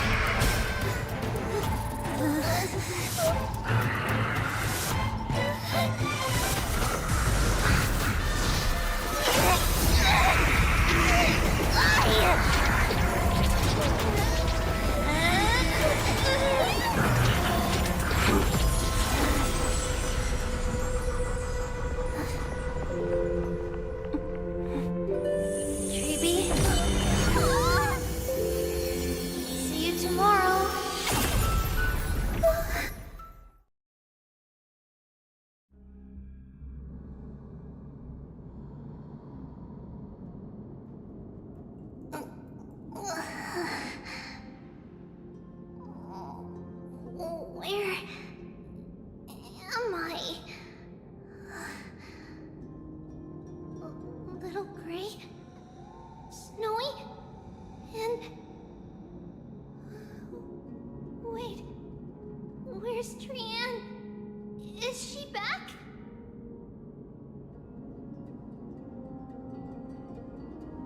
We only saw the 2 of you collapsed on the side of the road when we arrived. Danny and I looked around, but we couldn't find any traces of Lady Trian. What about the black-robed swordmaster? Blast it! Of course it's them. We were still too late. I fear something bad has happened to Orynyx's core flame. Then Lady Trian... She doesn't have much divine power left. We can barely sense anything. That you're both safe is already a blessing. Everyone, we must take action now. We should split into 2 groups. One group will stay in the Abyss and meet up with Aglaya's reinforcements, then search for Trian's whereabouts. The other group will come with me to pursue the black-robed swordmaster and recover the core flame.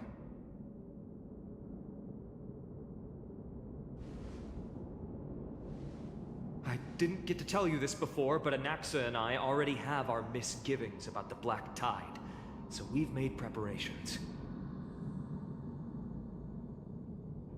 I'll tell you the details as we move. Opportunities are fleeting on the battlefield. We should hurry.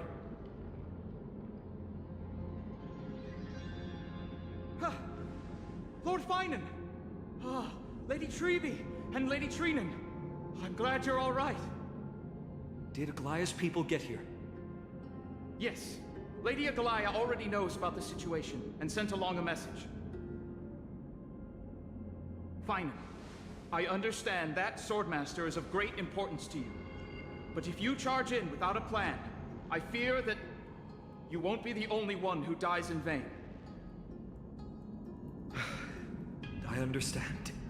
Hatred is a hero's deadliest poison. I have no intention of fighting alone. If that Swordmaster really is related to the Black Tide, the Chrysos heirs must not take them lightly. I have indeed planned to return to the Holy City and discuss the strategy with Aglaya.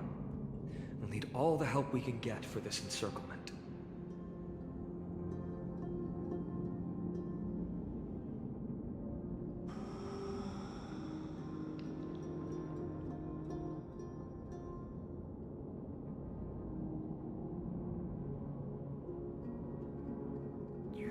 Stay in the Abyss too. That way, both sides can communicate with each other if anything happens. Thank you, everyone. Partner, Treeby, let's go.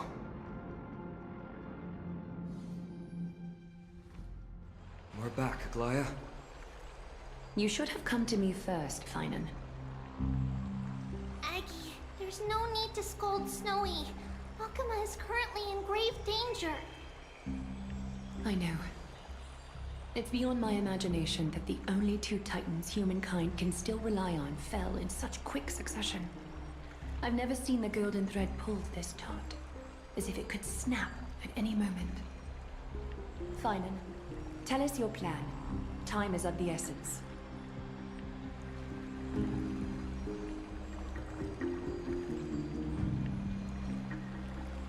This being is not just hunting titans, but taking the core flames too?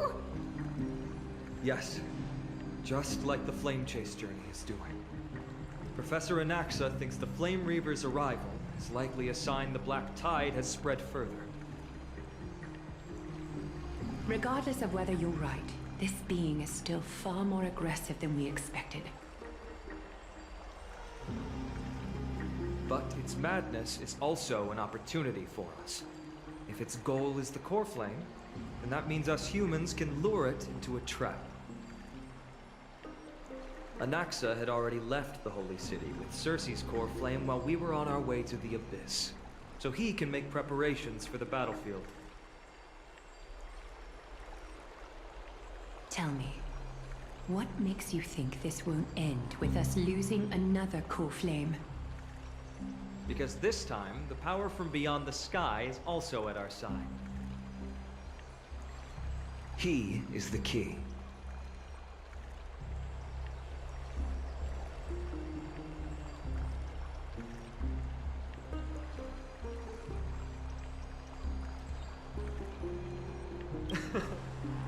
We need your other companion, too. Ma'am, do you mean me? I see. Finan, that battlefield you mentioned, is it Castrum Kremnos? Yes.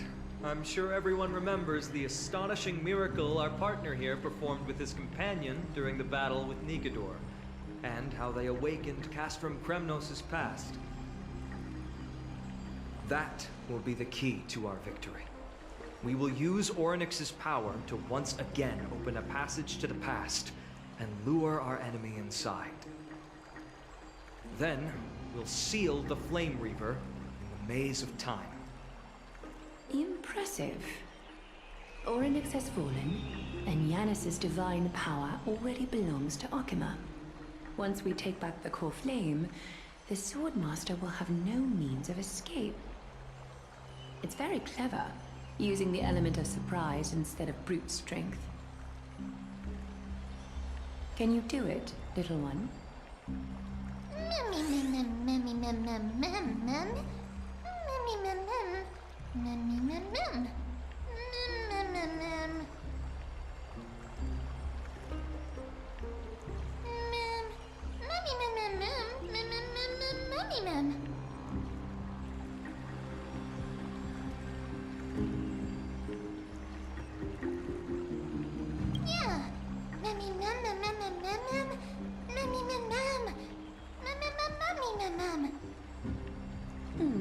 Such enthusiasm. I'm glad to see you're confident. By the way, the Council of Elders declared a state of emergency when Treeby went missing. Kainos and her following have heard tell of the incident at the Grove, and are galvanizing support in secret. I fear she'll make her move before the next assembly of the citizens. What are they plotting? That short-sighted politician likely believes the Chrysos heirs have outlived their usefulness, and is making preparations for her next step. That ugly side of humanity is something we'll have to deal with eventually. But that's a problem for another day. I've sent Castorus ahead to the council with a message. She should be able to keep the situation under control for the time being. Finan, it is my hope that we can come to an understanding on this. We must take take down the Flame Reaver in one go and retrieve the core flame. And in doing so, grant ourselves an advantage against the Council of Elders. Of course. You may count on me to lead the charge. I apologize for tasking you to spearhead the plan once again, but Arkema is currently beset by enemies from within and without. The situation brooks no delay, and we have precious little time to confer and discuss the plan with you. That being said, you are the key to our success, and I shall respect any decision you make.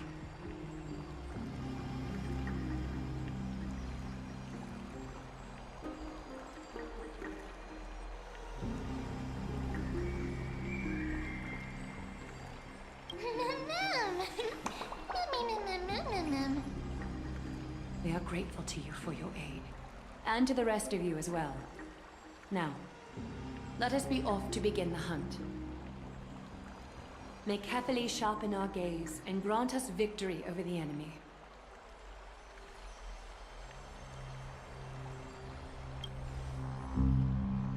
You mean Mighty? He's dealing with a different problem. Don't worry. That man would never miss out on this fight.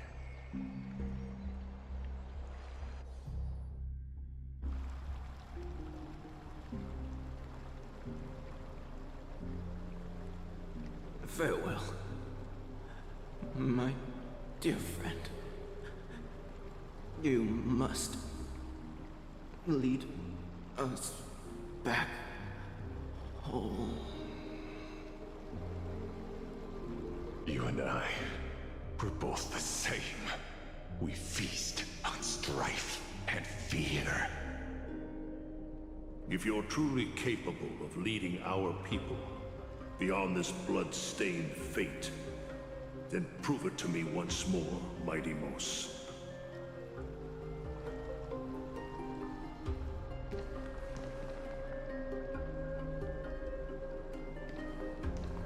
I knew you'd be here. I heard you're about to set off on an expedition. That's right. It's going to be a tough battle, and our destination is... turns out to be Castrum Kremnos. Is that why you're here? To pray to the dead Nikador? No, just the opposite. I'm here to tell you, you can entrust the front lines to us this time. You can't afford to lose your upcoming battle either.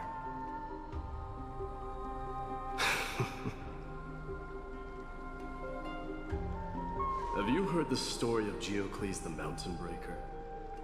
Sounds like you've spoken with Cartonas. That's the name of the legendary mountain dweller, right? Let's have a chat before we go our separate ways. Cartonas told me that back in ancient times, the mountain dwellers lived in seclusion. They spent their days quarrying and gathering, but Geocles was different. He resisted their traditional way of life, yearning for the world beyond the mountain. He sounds a lot like you. Yes, that is why he too faced the same dilemma as I do. One day, during one of Geocles' many ventures beyond the mountain, he spied a battalion of Laedonians stationed at the foot of the mountain. The Laedonians were at war with their arch-enemies, the Companions, and they used the mountain as a base to carry out guerrilla warfare operations. When Geocles, who had taught himself the common tongue, approached a soldier, he learned a shocking Laedonians were planning to plant mines and explosives all over the mountain, and then lure their enemies within. With danger lurking with every step, the mountain dwellers' homes were no longer safe. Geocles quickly returned to his village to bring them. Let me guess. They refused to change and chose to put up with the situation instead. That's right. The mountain dwellers were fearful of even the smallest change to their lifestyle, let alone leaving their home. Despite the imminent war, the elders would rather negotiate for peace instead of leaving the mountains. This made Geocles both angry and sad. But he didn't give up. If you were in his shoes, what would you have done? Lead my people on a resistance, perhaps. I'm not sure. I can't think of a solution that would make... A solution that would make everyone happy, huh? That's how naive we are. He took the Mountain Dweller's store of gemstones, and traded them with the Ladonians for a massive amount of gunpowder. But he didn't do this to fight the Companions. Under the cover of night, he set ablaze the forest surrounding the settlement, forcing his people to flee the mountain. That great fire marks the beginning of Mountain Dweller history. Since then, their people became part of civilization, and Giant became a common sight in the Holy City. Meanwhile, that mountain they once lived in has turned into little more than foam inside the black tide. But leaving their homeland also brought many Mountain Dwellers misfortune. They were hunted by Kremnoans or enslaved. Indeed, that is undeniably also part of their history. But that is Geocles for you. It's simply because he took action and enacted change with his own hands. He didn't try to make he started a great fire and burned the shackles of tradition to ashes. And then forced everyone to march toward the coming of a new era. You've made up your mind, haven't you? I'll be leaving Alchema soon to fight the great darkness of this world. So, listen well.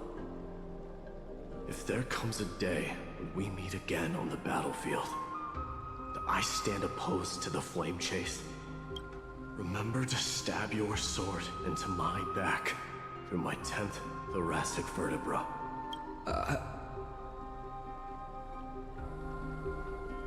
You have my word.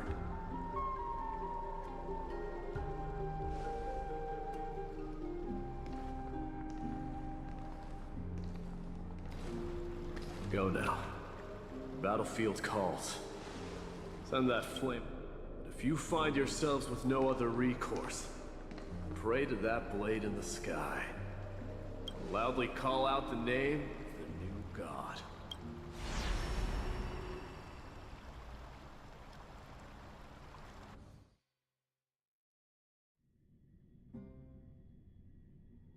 That's the sound of an all-out war. Not the kind of ruckus Professor Anaxa can raise on his... Let's hurry. The battlefield is just ahead.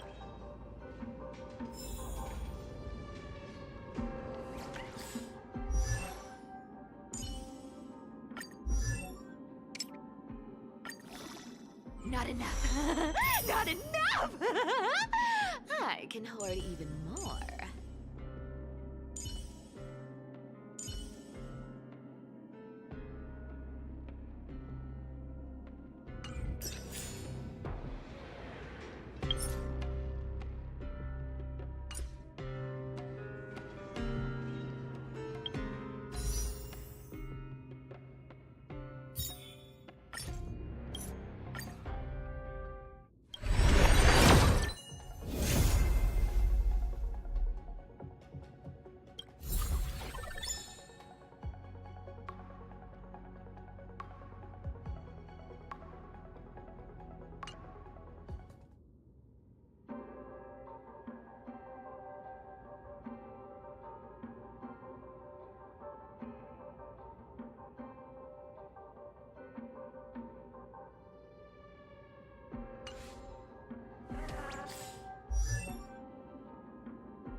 still early. Where to? The taste of celestial amp.